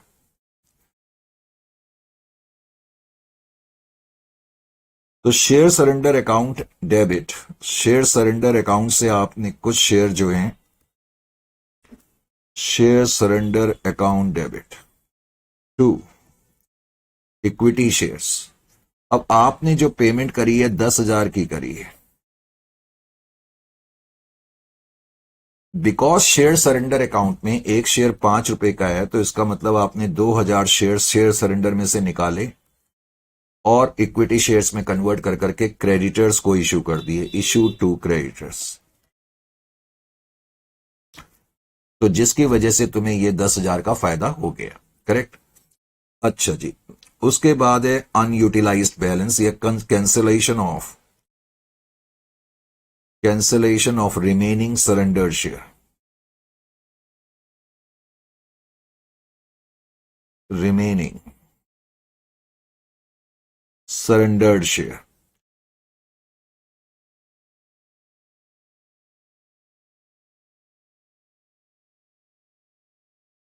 तो शेयर सरेंडर जो बचे हुए हैं अब उनको हम कैंसिल कर देंगे। तो शेयर सरेंडर अकाउंट में कितना बैलेंस है वो अब आप देख सकते हैं। पहले तो शेयर सरेंडर अकाउंट डेबिट,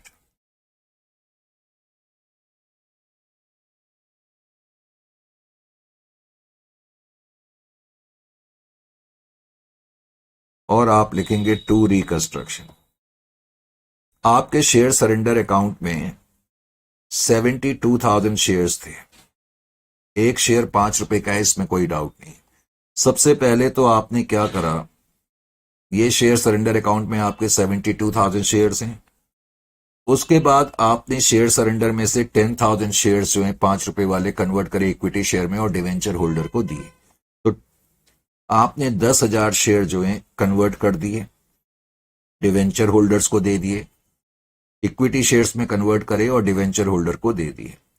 उसके बाद डिवेंचर होल्डर को देने के बाद फिर क्रेडिटर्स को आपने 10,000 रुपए के शेयर दिए हैं, यानी कि 2,000 शेयर दिए हैं। तो 2,000 शेयर आपने क्रेडिटर्स को दे दिए। तो इसका मतलब शेयर सरेंडर अकाउंट में आपके पास 60,000 शेयर बचे हुए हैं और एक शेयर 5 रुपए का है। तो इसका मतलब शेयर सरेंडर अकाउंट में जो बैलेंस है वो 60,000 शेयर्स इंटू 5 के हिसाब से 3 लाख रुपए का बैलेंस है। तो ये 3 लाख रुपए जो हैं रिकंस्ट्रक्शन अकाउंट में चले जाएंगे। Is it clear to you? उसके अलावा अब रिकंस्ट्रक्शन अकाउंट में कितना अमाउंट आ गया हमें ये देखना पड़ेगा। तो रिकंस्ट्रक्शन अकाउंट में 3 लाख रुपए तो यही हैं। उसके अलावा 3,80,000 हो गया, 70 + 10 तो 3,80,000 और फिर 1,26,000, 3,80,000, 4,80,000 + 26 5,06,000 और कोई रिकंस्ट्रक्शन नहीं है। तो इसका मतलब रिकंस्ट्रक्शन अकाउंट में 5,06,000 रुपए मौजूद हैं। अब एक तो जो हमने प्री रिकंस्ट्रक्शन बैलेंस शीट से एक्यूमुलेटेड लॉस निकाला था उसको पहले तो राइट ऑफ कर दो। एक्यूमुलेटेड लॉसेस, जो एक्यूमुलेटेड लॉसेस आपने निकाले थे वो 1,94,000 के निकाले थे। 1,94,000 एक्यूमुलेटेड लॉस के अलावा फिर इस क्वेश्चन में जो था प्रॉफिट और लॉस, प्रॉफिट और लॉस या एक्यूमुलेटेड लॉस एक ही चीज है। उसके अलावा इस क्वेश्चन में लिखा था कि जो हमारी प्रॉपर्टी प्लांट एंड इक्विपमेंट है, प्रॉपर्टी प्लांट एंड इक्विपमेंट की वैल्यू 1,92,000 पर आ गई। 4 लाख से 1,92,000 पर आ गई। तो इसका मतलब कितने से कम हो गई? 2,08,000 से कम हो गई। उसके अलावा करंट एसेट्स के बारे में भी उसने लिखा, पॉइंट नंबर 4 में ही लिखा हुआ है कि fixed assets were revalued at 1,92,000 and current assets were revalued at 96। अब करंट एसेट जो है वो 96,000 पर आ गए, जबकि करंट एसेट 1,30,000 के हैं बैलेंस शीट में।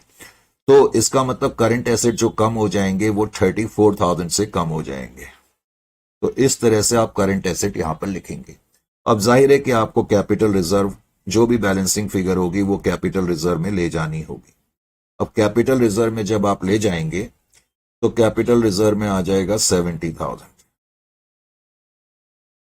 सिर्फ आपको जनरलाइज करने के लिए कहा गया। मैं आपको कई बार अब कह चुका हूं कि जब इस तरह के क्वेश्चन आएंगे तो सिर्फ यही आपसे पूछा जाता है, लेकिन मैं बार बार आपको ये बताते भी रहता हूं कि अगर इन केस आपको बैलेंस शीट इस क्वेश्चन में भी बनानी होती तो आप कैसे बनाते हैं, मुझे आप जरा थोड़ा सा ये बताएं।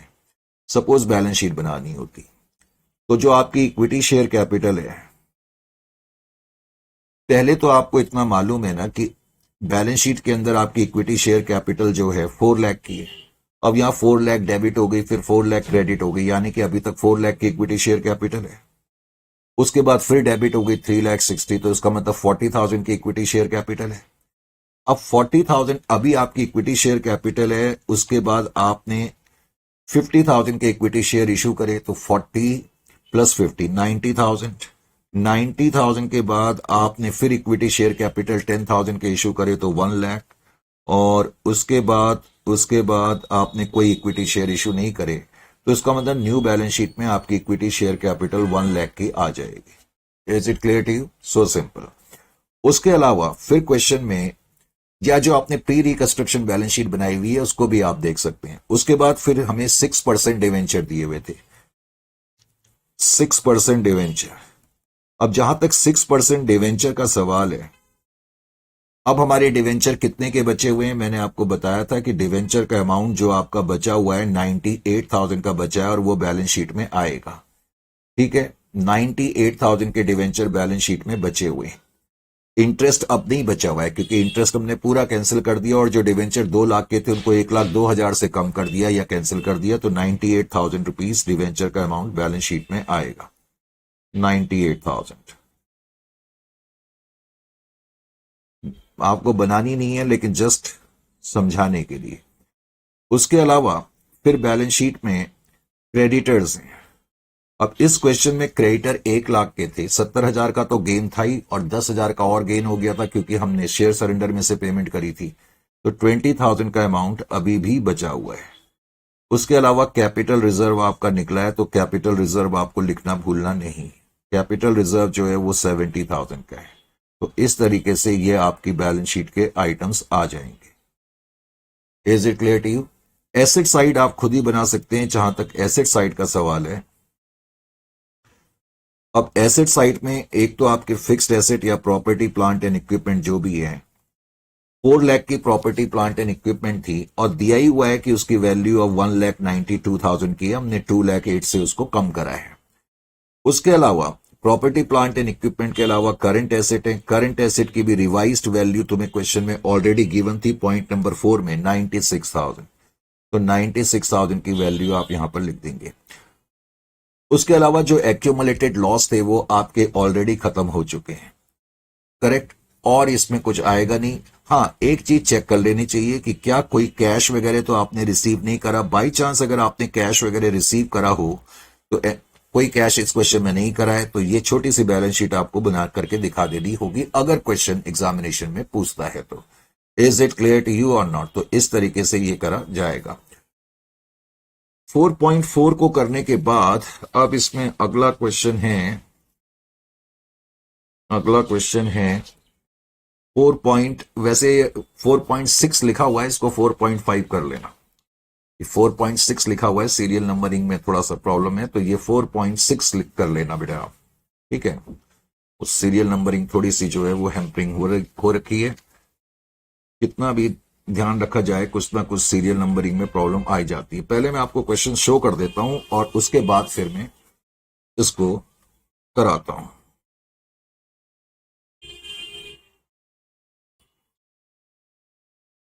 फोर पॉइंट सिक्स में कह रहा है द बैलेंस शीट, वैसे ये 4.5 कर लेना, ठीक है। और थोड़ी ना इसमें मिस प्रिंट्स भी बहुत हैं, ये भी जरा ध्यान रखना होगा आपको। इस वाले क्वेश्चंस में मिस प्रिंट्स वगैरह भी हैं कुछ। अब क्या मिस प्रिंट थी मैं ही भूल गया, लेकिन कोई बात नहीं, वो मेरे को पता लग जाएंगी। The balance sheet of I want to be strong limited as a 31st of March 2022।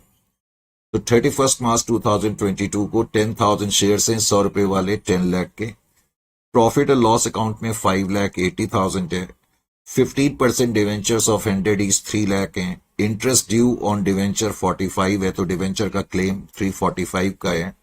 Trade payable sundry creditors आप देख रहे हैं 52,000 के हैं। Short term provision for tax के रूप में गिवन है 36,000 के। फिर मशीनरी जो है 3,50,000। एसेट साइड में प्रॉपर्टी प्लांट एंड इक्विपमेंट के रूप में केवल मशीनरी मौजूद है। उसके अलावा क्वेश्चन में सिर्फ पहले तो ये आइटम काट देना, ये गलती से प्रिंट हो गया बेटे, करंट इन्वेस्टमेंट। ठीक है, मैंने कहा ना इस क्वेश्चन में थोड़ी मिस प्रिंट है। अच्छा हुआ मुझे याद आ गया। तो इस क्वेश्चन में आप देख ही रहे हो कि कोई गुडविल का अमाउंट नहीं है, मैं सिर्फ वैसे ही लिखता रहता हूं, कोई discount, preliminary expense, under writing commission वगैरह भी नहीं है। उसके बाद जो क्वेश्चन में दिया हुआ है, फिर इन्वेंट्री है 2,53,000 की, ट्रेड रिसीवेबल है 2,30,000 के, और कैश एंड कैश इक्विवेलेंट है 20,000 का। Is it clear to you? तो टोटल आपका 8,53 बैलेंस शीट का टोटल ये है, जो कि आप चेक भी कर सकते हैं। तो ये आइटम नहीं दिया हुआ है करंट इन्वेस्टमेंट, ध्यान ये रखना है। फिर उसने कहा it was decided to reconstruct the company for which the necessary resolutions were passed and sanctions obtained, and accordingly it was decided that each equity share will be subdivided into share of ₹10 each। तो कह रहे हर share को हमने 10 रुपए के equity shares में convert कर दिया, 10 रुपए में कन्वर्ट कर दिया, इक्विटी शेयर्स में कन्वर्ट कर दिया। तो ये एंट्री अब आपके लिए कोई प्रॉब्लमेटिक नहीं होनी चाहिए। आपकी जो ओरिजिनल शेयर कैपिटल है वो 10 लाख की है, करेक्ट। अब आपके 1 लाख शेयर हो जाएंगे 10 रुपए वाले कन्वर्ट करने के बाद। तो ये एंट्री में किसी तरह की प्रॉब्लम नहीं होनी चाहिए। वैसे मैं अगर साथ साथ इस क्वेश्चन में आपसे एंट्री भी पूछूं, बताओ इसकी क्या एंट्री होगी, मैं वैसे ही पूछना चाहता हूं इस पर्टिकुलर पॉइंट की क्या एंट्री होगी। इस क्वेश्चन को खुद करा जा सकता है, इतने क्वेश्चन मैंने करा दिए। सब डिवीजन की ये एंट्री है, equity share capital account debit, 10 lakh रुपए की तुम्हारी शेयर कैपिटल है बैलेंस शीट के अंदर, 10 लाख, करेक्ट। अब सब डिवीजन कर दिया, एक शेयर आपने 10 रुपए का कर दिया, तो इसका मतलब आपके 1 लाख शेयर हो गए या नहीं हो गए? सर बिल्कुल हो गए। 1 लाख शेयर 10 रुपए वाले हो जाएंगे, इसका मतलब सब डिवीजन के बाद आपके 1 लाख शेयर हैं, तो ये एंट्री आपकी हो जाएगी।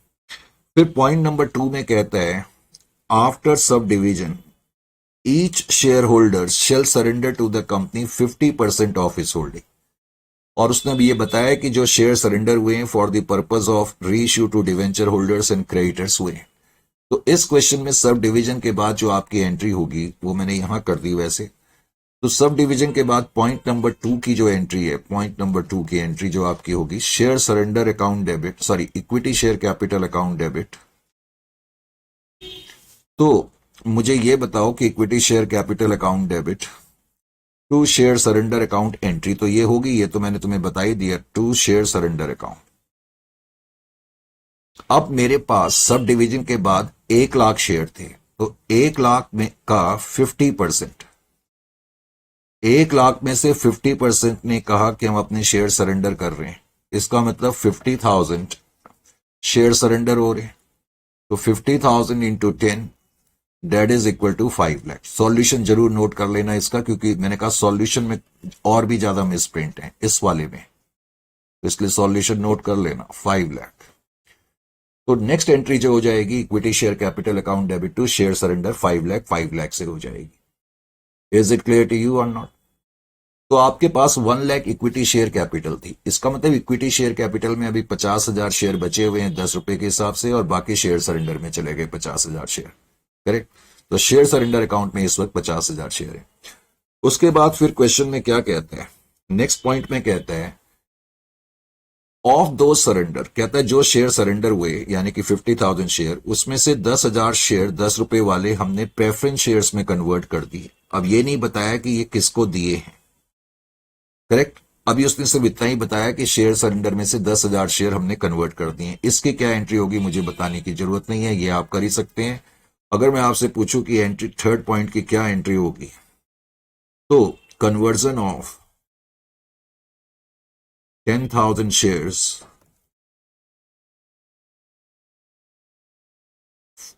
from share surrender account into preference shares। बस इतना ही लिखा है कि हमने 10,000 शेयर सरेंडर अकाउंट में से कन्वर्ट कर दिए प्रेफरेंस शेयर कैपिटल में। तो share surrender account debit to, अब वो कहता है 10% प्रेफरेंस शेयर कैपिटल, तो मैं लिखूंगा टू 10% प्रेफरेंस शेयर कैपिटल। अब 10,000 शेयर्स हमने कन्वर्ट करें, और एक शेयर जो है 10 रुपए का है, जो शेयर सरेंडर अकाउंट में शेयर्स मौजूद हैं, तो इसका मतलब 1 लाख रुपए के शेयर्स शेयर सरेंडर में से हमने कन्वर्ट कर दिए प्रेफरेंस शेयर्स में, लेकिन किसको इश्यू करे ये अभी तक नहीं दिया। उसके बाद उसने अब हमें बताया the debenture holders total claim shall B reduced by 50%। अब उसने कहा डिवेंचर होल्डर का टोटल क्लेम 50% से कम हो गया। डिवेंचर होल्डर का टोटल क्लेम 50% से कम हो गया। अब इस लाइन को देखो फिर से, इन कंसिडरेशन ऑफ रिडक्शन, यानी कि कम करने के एवज में हम डिवेंचर होल्डर को वो वाले प्रेफरेंस शेयर दे रहे हैं जो हमने कन्वर्ट करे थे शेयर सरेंडर में से। यानी कि अब की बार भी जो शेयर सरेंडर की पेमेंट है वो बैलेंस के खिलाफ नहीं जा रही। तो जो बचा हुआ डिवेंचर का बैलेंस होगा वो न्यू बैलेंस शीट के अंदर आएगा। ये पॉइंट आपकी समझ में बहुत अच्छी तरह से आ जाना चाहिए। तो पॉइंट नंबर 4 को समझाने के लिए थोड़ा सा मेरे को स्पेस क्रिएट करनी पड़ेगी। तो पॉइंट नंबर 4 को समझाने के लिए यहां देखें, पहले तो मुझे ये बताओ कि आपके डिवेंचर की पोजीशन क्या है।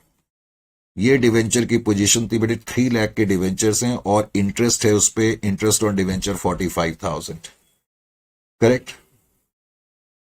अब वो क्या कह रहा है, पहले तो जो डिवेंचर्स हैं आपके, एक तो इंटरेस्ट है 45,000 का और डिवेंचर का अमाउंट जो है वो है 3 लाख का, यानी कि टोटल जो है वो आपका 3,45,000 का है। अब 3,45,000 टोटल है, मेरे को थोड़ी सी और स्पेस क्रिएट करनी पड़ेगी, ठीक है। तो जो टोटल है वो 3,45,000 है। अब उसने कहा कि डिवेंचर होल्डर्स का क्लेम जो है कितने तक रह गया। उसने ये लिखा पॉइंट नंबर 4 में कि debenture holders total claim shall B reduced by 50%। तो इनका टोटल क्लेम कितने का है, 3,45,000 का है। अब वो कहते हैं कि इनका क्लेम जो है इतने से कम हो गया, बाय 50% से कम हो गया। तो 3,45,000 का अगर मैं 50% कंप्यूट करूं तो ये आ जाएगा 1,72,500। तो 1,72,500 से इनका क्लेम कम हो गया है, कम हो गया है 1,72,500 से। ऑफ कोर्स इसका मतलब जो इनका क्लेम अभी बचा हुआ है जो इनका क्लेम बचा हुआ है, जाहिर है कि वो 1,72,500 का क्लेम बचा हुआ है। लेकिन जब तुम डिवेंचर्स को कम करोगे तो मैंने जैसा कि अभी पिछले क्वेश्चन में भी बताया था कि पहले आपको ये नहीं कि आप 3 लाख और इसका भी 50% कर दो, इसका भी 50% कर दो, ऐसे मत करना। पहले इंटरेस्ट को पूरा कम करेंगे, 45,000 पूरा इंटरेस्ट कम करेंगे। यानी कि आप ये मान करके चलेंगे कि इंटरेस्ट तो हमने पहले खत्म करना ही है, लेकिन टोटल 172,500 कम करना है। तो 45,000 और 172,500 का पहले आप डिफरेंस ले लें तो ये आ जाएगा 1,27,500। इसका मतलब इंटरेस्ट और डिवेंचर मिलाकर के मुझे 1,72,500 से कम तो करने हैं, लेकिन मुझे ये 8 पता होना चाहिए कि मुझे इंटरेस्ट पूरा कम करना है और टोटल 172 मुझे कम करने हैं। टोटल मुझे इतने कम करने हैं, जिसमें से 45,000 इंटरेस्ट कम करना है। तो इसका मतलब बचा हुआ अमाउंट मुझे डिवेंचर से कम करना पड़ेगा। तो इसका मतलब न्यू बैलेंस शीट के अंदर इंटरेस्ट का अमाउंट तो आएगा नहीं अगर मैं न्यू बैलेंस शीट बनाता तो। और डिवेंचर्स कितने के बच जाएंगे न्यू बैलेंस शीट के अंदर, 3 लाख में से 1,27,500 कम हो गए। तो इसका मतलब 1,72,500 के डिवेंचर बच गए न्यू बैलेंस शीट के अंदर, इतने डिवेंचर आ जाएंगे। अब इस क्वेश्चन में डिवेंचर का अमाउंट कम हो रहा है इतने अमाउंट से और बैलेंस के खिलाफ कोई पेमेंट नहीं जा रही है, इस चीज का ध्यान रखना है। इसमें बैलेंस के खिलाफ कोई पेमेंट नहीं जा रही है, तो इसलिए जो आपकी एंट्री होगी वो आपको ध्यान से करनी होगी। पॉइंट नंबर 4 में आप एंट्री लिखेंगे डिवेंचर, आप ऐसे भी लिख सकते हैं interest on debenture. Interest on debenture आपने कम करे 45,000 से, क्योंकि अब आपको पता तो लग ही गया है कि 45,000 से हम इंटरेस्ट को कम कर रहे हैं और डिवेंचर्स को हम कम कर रहे हैं 1,27,500 से। तो टोटल आपने डिवेंचर्स को कम कितने से कर दिया, टोटल आपने डिवेंचर्स को कम कितने से कर दिया, 1,72,500 से, टू रिकंस्ट्रक्शन अकाउंट। आप डायरेक्टली चाहो तो ये एंट्री कर सकते, जस्ट समझाने के लिए मैंने बताया 1,72,500। या तो ऐसे कर लेना एंट्री, ये आपकी मर्जी है, ऐसे कर लो, या फिर आप जैसे लिखने के आदी हो, बिकॉज अब आपकी लिखने की आदत मुझे मालूम है इस तरह से हो चुकी है, तो मैं उसी तरीके से आपको बता दूं। Interest on debenture and debenture account debit, हम लोग इसी तरह से लिख रहे थे अभी तक, interest on debenture and debenture account debit. अब हम लोग तो क्या करते हैं, पूरा अमाउंट लिख लेते हैं। जैसे पूरा अमाउंट कितना दिया हुआ था क्वेश्चन में, 3,45,000, तो 3,45,000 पूरा अमाउंट हम लोग लिख लेते हैं। फिर जितने से डिवेंचर कम होते हैं हम उनको रिकंस्ट्रक्शन में ले जाते हैं, तो 1,72,500। तो इसका मतलब अभी भी जो डिवेंचर बचे हुए हैं, डिवेंचर ब्रैकेट में, लेकिन आपको लिखना पड़ेगा स्टिल पेबल, कि डिवेंचर को हमने अभी भी इतना अमाउंट पे करना है।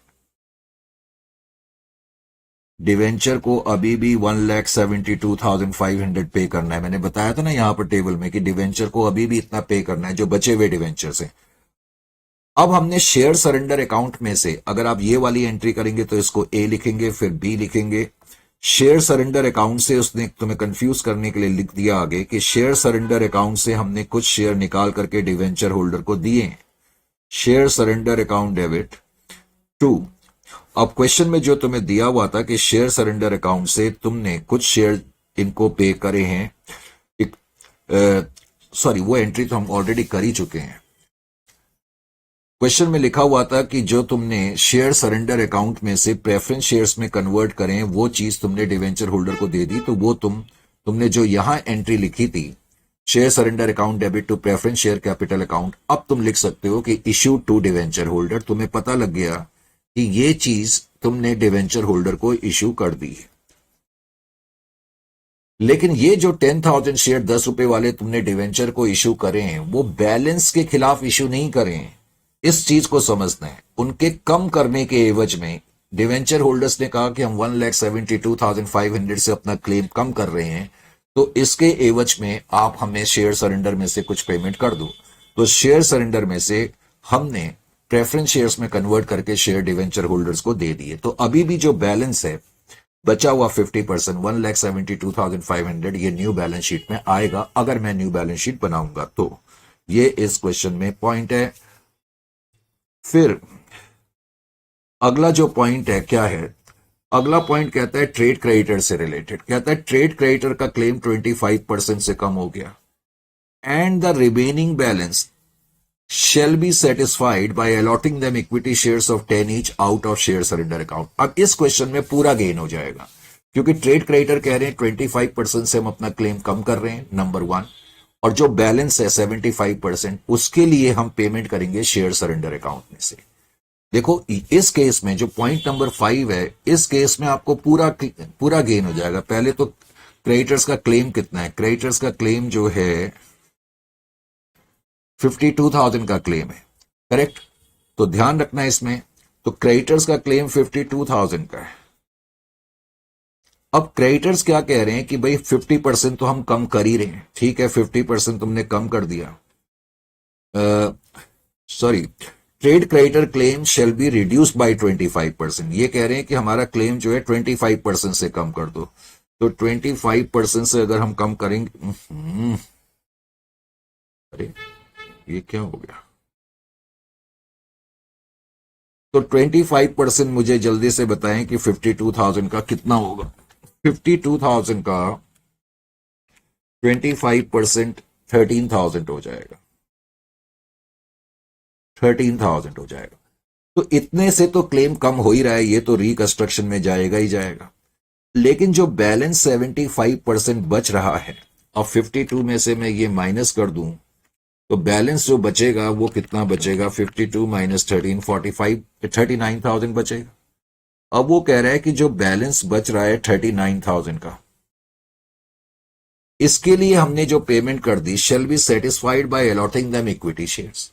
और कह रहा है ये भी, यानी कि जो बैलेंस है ये भी हमने पे कर दिया है, और ये जो पेमेंट हमने करी है शेयर सरेंडर में से करी है, तो इसलिए पूरा 52,000 आपके लिए गेन है। ये भी गेन हो जाएगा, ये भी गेन हो जाएगा। Is it clear to you?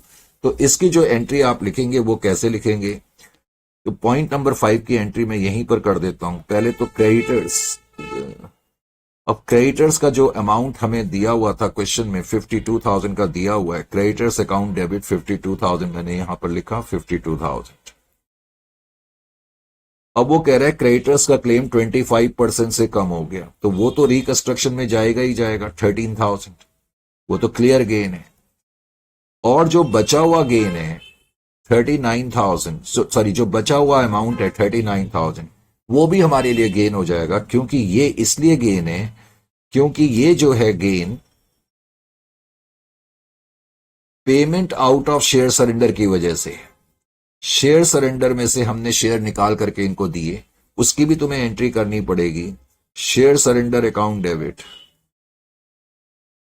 Share surrender account से तुम्हें कुछ शेयर जो है इक्विटी शेयर्स में कन्वर्ट करने होंगे, कुछ क्या 39,000 के करने होंगे, क्योंकि क्वेश्चन में लिखा है कि जो बैलेंस है वो तुमने पे कर दिया है 39,000। Is it clear to you or not? समझ में आ गया? अगर तुम ये देखना चाहते हो कि शेयर सरेंडर में से कितने शेयर कन्वर्ट करे, तुम्हें मालूम है कि इस क्वेश्चन में तुम्हारा जो शेयर सरेंडर अकाउंट में शेयर्स थे आफ्टर सब डिवीजन, एक शेयर कितने का था? 10 रुपए का था ना? हाँ, 10 रुपए का शेयर था। तो इसका मतलब तुमने जो शेयर कन्वर्ट करे होंगे 3,900 शेयर कन्वर्ट करे होंगे। 3,900 into 10, 39,000। Is it clear to you or not? समझ में आ गया? अच्छा जी, उसके बाद फिर हम क्या करेंगे? Share surrender account debit. Question में लिखा ही हुआ है, वैसे तुम क्वेश्चन में लिखा ही हुआ है शेयर सरेंडर एंड नॉट री इश्यूड शेल बी कैंसिल। अब जो शेयर जो है हमने री इश्यू नहीं करे हैं उनको हमें कैंसिल करना पड़ेगा। तो शेयर सरेंडर अकाउंट डेबिट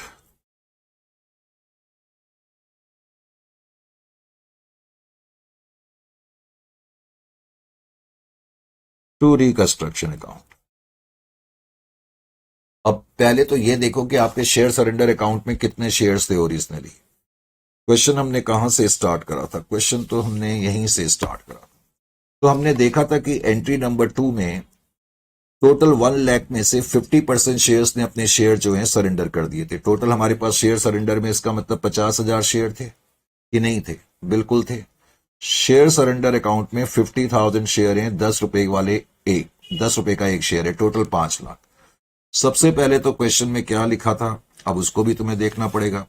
तुमने शेयर सरेंडर में से, जैसा कि यहां देख रहे हो, 10,000 शेयर 10 रुपए वाले कन्वर्ट करे प्रेफरेंस शेयर्स में। इसका मतलब 50,000 में से 10,000 रुपए के शेयर्स, 10,000 शेयर 10 रुपए वाले 1 लाख रुपए के शेयर आपने प्रेफरेंस शेयर्स में कन्वर्ट कर दिए थे एंट्री नंबर 3 में, करेक्ट। उसके बाद एंट्री नंबर 4 हमने यहां लिखी है। एंट्री नंबर 4 में भी हमने शेयर सरेंडर अकाउंट से कुछ नहीं करा है, क्योंकि वो पहले ही हमने इश्यू कर दिए थे। हाँ, यहां ये लिखा है कि क्रेडिटर्स को हमने पे करने के लिए 39,000 यानी कि 3,900 शेयर, 3,900 शेयर ऑफ ₹10 ईच हमने क्रेडिटर्स को इश्यू कर दिए। तो शेयर सरेंडर अकाउंट में कितने शेयर बचे हुए हैं? 50,000 में से पहले तो ये माइनस कर दो, 50,000 minus 13,900, that is equal to 36,100। तो 36,100 शेयर्स बचे हुए हैं, 10 रुपए का एक शेयर है। तो इसका मतलब 36,000 इंटू 100 इंटू 10, तो इसका मतलब 3,61,000 का बैलेंस बचा हुआ है शेयर सरेंडर अकाउंट में। तो 3,61,000 हम जो है रिकंस्ट्रक्शन अकाउंट में ले जाएंगे, 3,61,000।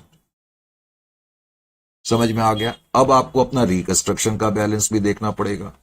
तो रिकंस्ट्रक्शन का बैलेंस देखने के लिए पहले तो entry, first entry, second entry में कहीं रिकंस्ट्रक्शन नहीं है, थर्ड एंट्री में भी नहीं है, फोर्थ एंट्री में रिकंस्ट्रक्शन अकाउंट में इतना बैलेंस है 1,72,500। ठीक है। उसके बाद फिर रिकंस्ट्रक्शन अकाउंट में बैलेंस जो है 52,000 का है, क्योंकि क्रेडिटर्स के केस में पूरा ही गेन है 13 प्लस 39। उसके अलावा रिकंस्ट्रक्शन अकाउंट में 3,61,000 और आ गया। तो टोटल हो गया रिकंस्ट्रक्शन अकाउंट में जो बैलेंस आ जाएगा आपका, रिकंस्ट्रक्शन अकाउंट डेबिट, जो रिकंस्ट्रक्शन अकाउंट में बैलेंस आ रहा है 5,85,500 का आ रहा है। Is it clear to you? अब आप जो है इसमें चीजों को राइट ऑफ करेंगे। अब जब हम क्वेश्चन पढ़ रहे थे तो इसमें राइट ऑफ करने के लिए एक ही आइटम हमने देखा था क्वेश्चन में, मेरे ख्याल से प्रॉफिट एंड लॉस अकाउंट था। 5,80,000 का प्रॉफिट एंड लॉस अकाउंट था। मैंने पहले कहा इस क्वेश्चन में जरा मिसप्रिंट्स हैं, इसलिए अपने सॉल्यूशन को ठीक कर लेना। प्रॉफिट एंड लॉस अकाउंट 5,80,000, एक तो आपको ये राइट ऑफ करना पड़ेगा। और अब जो बैलेंस बच जाएगा वो आप कैपिटल रिजर्व में ले जाएंगे, क्योंकि क्वेश्चन में कुछ और लिखा ही नहीं है राइट ऑफ करने के बारे में। तो इसका मतलब 15,500 जो है ये आप कैपिटल रिजर्व में ले जाएंगे। Is it clear to you? अच्छा जी, मैं बार बार कह रहा हूं, वैसे बैलेंस शीट पूछेंगे नहीं, अगर बैलेंस शीट पूछते तो बताओ बेटा बैलेंस शीट में कितना अमाउंट आएगा इक्विटी शेयर कैपिटल का। वैसे ही पूछता रहता हूं मैं। हाँ, जल्दी से बताएं कि अगर मैं इस क्वेश्चन में बैलेंस शीट बनाता, तो बैलेंस शीट अगर मैं बनाता, ये कैपिटल रिजर्व में मैंने 15,000, ये 5,500 आएगा कैपिटल रिजर्व में, मैंने 15,500 लिख दिया है, ये गलत है ना। कैपिटल रिजर्व में 5,500 आना चाहिए, 585 इज राइट। हाँ, खैर पॉइंट ये चल रहा था, बताइए रिकंस्ट्रक्शन अकाउंट में कितना बैलेंस आएगा अगर आप बनाते इक्विटी शेयर कैपिटल अकाउंट। देखो, अब बार बार कहते हुए मुझे अच्छा नहीं लगता, लेकिन आपको यह मालूम होना चाहिए आपकी equity share capital balance sheet में 10 लाख की है। वैसे ही मैं बता रहा हूं, इसकी जरूरत नहीं है इतना लंबा चौड़ा करने की, सिर्फ समझाने के लिए। जब आपने एंट्री नंबर 1 करी तो आपने इक्विटी शेयर कैपिटल को डेबिट करा और उसको कन्वर्ट कर दिया, सब डिवाइड कर दिया, लेकिन अभी भी आपके 1 लाख शेयर हैं 10 रुपए वाले, यानी कि 10 लाख की शेयर कैपिटल है। एंट्री नंबर 1 के बाद अभी भी आपकी शेयर कैपिटल 10 लाख की है, जो कि नजर भी आ रही है। उसके बाद आपने 5 लाख रुपए इक्विटी शेयर कैपिटल डेबिट कर दिए, तो अभी आपकी इक्विटी शेयर कैपिटल में 5 लाख का बैलेंस है। उसके बाद जैसा कि हमने देखा, हमने उसमें से कुछ शेयर जो हैं कन्वर्ट करे थे, शेयर सरेंडर में से कुछ शेयर कन्वर्ट करे, लेकिन प्रेफरेंस शेयर्स में कन्वर्ट करे, तो न्यू बैलेंस शीट में आपका प्रेफरेंस शेयर कैपिटल भी आ जाएगा। 1 लाख रुपए के शेयर्स आपने प्रेफरेंस शेयर कैपिटल में कन्वर्ट करे थे। उसके बाद फिर आपने कुछ शेयर जो हैं क्रेडिटर्स को पे करने के लिए क्रेडिट करे, 39,000। शेयर सरेंडर में से कुछ शेयर आपने इक्विटी शेयर्स में कन्वर्ट करे, तो इसका मतलब बैलेंस शीट के अंदर इक्विटी शेयर कैपिटल का बैलेंस 5,39,000 आ जाएगा। क्योंकि सब डिवाइड करने के बाद आप ऐसे भी सोच सकते हैं, ये सब करने की जरूरत ही नहीं है। आपके टोटल 1 लाख शेयर 10 रुपए के थे, उसमें से 50,000 शेयर सरेंडर हो गए, तो 50,000 इक्विटी शेयर कैपिटल में बचा हुआ है। 50,000 इंटू 10, 5 लाख। और उसके बाद आपने शेयर सरेंडर में से कुछ शेयर इक्विटी शेयर्स में जो कन्वर्ट करें हैं वो 39 के करें, तो बैलेंस शीट में 539 आ जाएगा। Is it clear to you? Preference share capital के बाद फिर आपको कैपिटल रिजर्व लिखना चाहिए, तो कैपिटल रिजर्व 5,500 का है जो अभी हमने निकाला। प्रॉफिट और लॉस अकाउंट तो अब आएगा नहीं।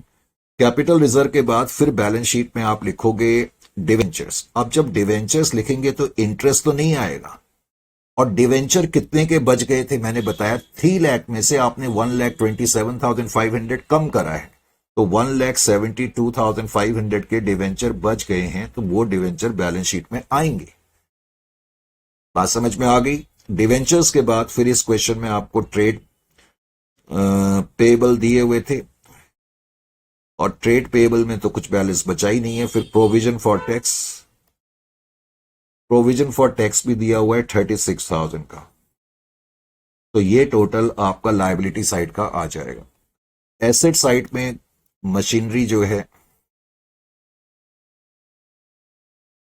उसमें कोई चेंज ही नहीं है, क्योंकि और तो कुछ चेंज है ही नहीं ना क्वेश्चन में, और तो कोई चेंज है ही नहीं, तो मशीनरी उतनी की आएगी। मैंने बताया क्वेश्चन में करंट इन्वेस्टमेंट नहीं दी हुई है, वो मत लिखना। इन्वेंट्री में कोई चेंज नहीं है, 2,53,000 की है, 2,53,000 ही आएगी, यानी कि एसेट साइड तो वैसी आएगी जैसे तुम्हें दिया हुआ है, क्योंकि कुछ हमने राइट ऑफ करा नहीं है एसेट साइड से। और कैश एंड कैश इक्विवेलेंट, उसमें तो कोई चेंज है ही नहीं। तो आपका टोटल 853 ही आएगा। Is it clear to you? तो ये था आपका सेक्शन 4। तो सेक्शन 4 के सारे क्वेश्चंस को करने के बाद फिर नेक्स्ट सेशन में मिलते हैं, और नेक्स्ट सेशन में जो अगला सेक्शन है जो जिसमें कि हमने क्वेश्चन रिसेंट एग्जामिनेशंस के लिए हुए हैं, तो वो हम फिर नेक्स्ट सेशन में करेंगे। ओके देन, आज के लिए फिर इतना काफी है।